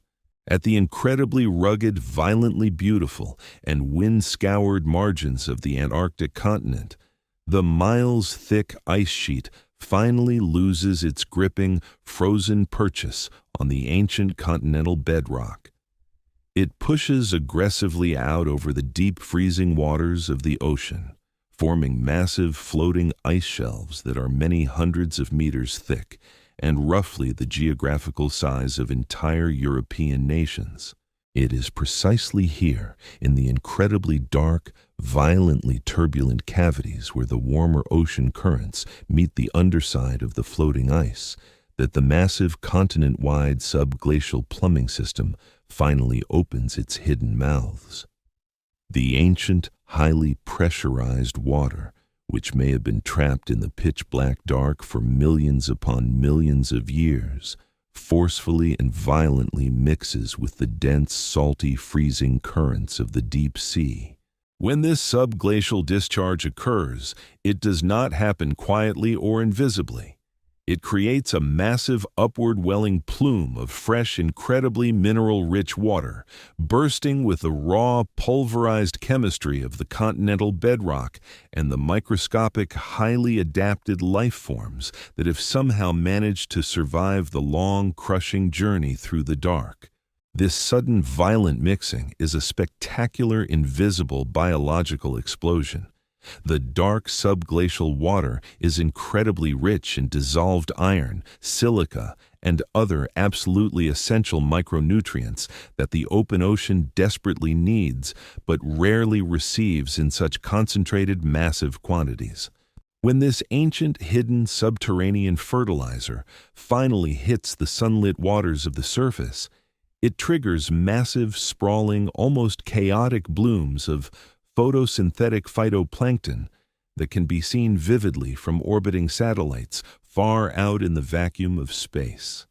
The silent, forgotten, perfectly isolated ecosystems of the deep, dark lakes directly fuel the incredibly vibrant, loud, and massive biological ecosystems of the surface ocean. They feed absolutely everything, from tiny, translucent, swarming krill to the colossal, majestic blue whales that constantly patrol the frigid polar waters. The ultimate beautiful destiny of the hidden lake is not eternal, tragic isolation, but sudden, spectacular, life-giving integration. The absolute dark, eventually, inevitably feeds the light, completing a staggering planetary cycle of unimaginably vast proportions. This magnificent, slow-motion cycle of profound isolation and spectacular release forces us to radically expand our perspective far beyond the icy, desolate shores of Antarctica. When we look up into the freezing, velvet blackness of the night sky, we are looking at a universe that is almost entirely composed of extreme, hostile, and utterly unforgiving environments. For centuries, human astrobiology focused almost exclusively on the comforting concept of the habitable zone, the narrow, delicate, and incredibly rare orbital band around a star where liquid water can comfortably exist on the surface of a rocky planet. We arrogantly assumed that complex life strictly required a warm, sunlit, atmospheric oasis exactly like our own comfortable Earth. But the subglacial lakes of Antarctica have violently and permanently shattered that limiting, geocentric paradigm. They have proven, beyond a shadow of a scientific doubt, that biology does not strictly require the gentle warmth of a star. It merely requires liquid water, a steady chemical energy gradient, and the deep, undisturbed, and quiet passage of immense time. Look past our own scarred moon, past the desolate red dust of Mars, out into the deep, freezing, incredibly vast outer solar system. There, silently orbiting the massive gas giants Jupiter and Saturn, are the magnificent lonely ice moons, Europa, Enceladus, Ganymede, and Callisto. Their surfaces are stark, heavily irradiated, completely frozen wastelands of cracked, constantly shifting ice, entirely exposed to the absolute, screaming, lethal vacuum of deep space. But beneath those icy shells, which are many dozens of miles thick, immense gravitational tidal forces generated by the massive planets they orbit create intense, relentless internal friction. This massive friction generates profound, deep geological heat, maintaining colossal global liquid water oceans trapped entirely in the pitch-black dark. The Antarctic subglacial lakes are not just an obscure, trivial geographical anomaly on our own planet. They are the closest, most perfect earthly analogs to the absolute most common type of habitable environment in the entire, unimaginably vast universe. If microscopic life can persist, successfully adapt and even thrive in the crushing, hyperoxygenated, volcanically heated, or freezing hypersaline abysses of Antarctica, there is absolutely no logical or scientific reason to doubt that similar highly adapted life forms could be swimming right now in the dark, alien oceans of Europa or Enceladus. The profound, deeply humbling realization here is that the universe is likely not teeming with bright, loud, sunlit, and easily visible worlds like ours. The universe is almost certainly teeming with dark, quiet, entirely ice-covered worlds. The hidden subglacial ecosystem is not the extreme, bizarre, or unlikely exception. It is, in all statistical likelihood, the standard absolute default blueprint for life in the cosmos. We, the loud, sun-drenched, incredibly busy, surface-dwelling creatures of the Earth, are the fragile, highly unusual, and incredibly rare anomalies in a universe largely defined by crushing pressure, absolute cold, and eternal darkness. This is the ultimate profound philosophical twist that the hidden lakes offer us at the quiet end of our long journey. They gently, but very firmly, deconstruct our deeply ingrained, utterly exhausting human anthropocentrism. We have spent the entirety of our recorded human history desperately trying to place ourselves at the exact, meaningful, and absolute center of the cosmos. We selfishly demand that the universe observe us, validate our daily trivial struggles, and conform strictly to our very fragile human scales of time and importance.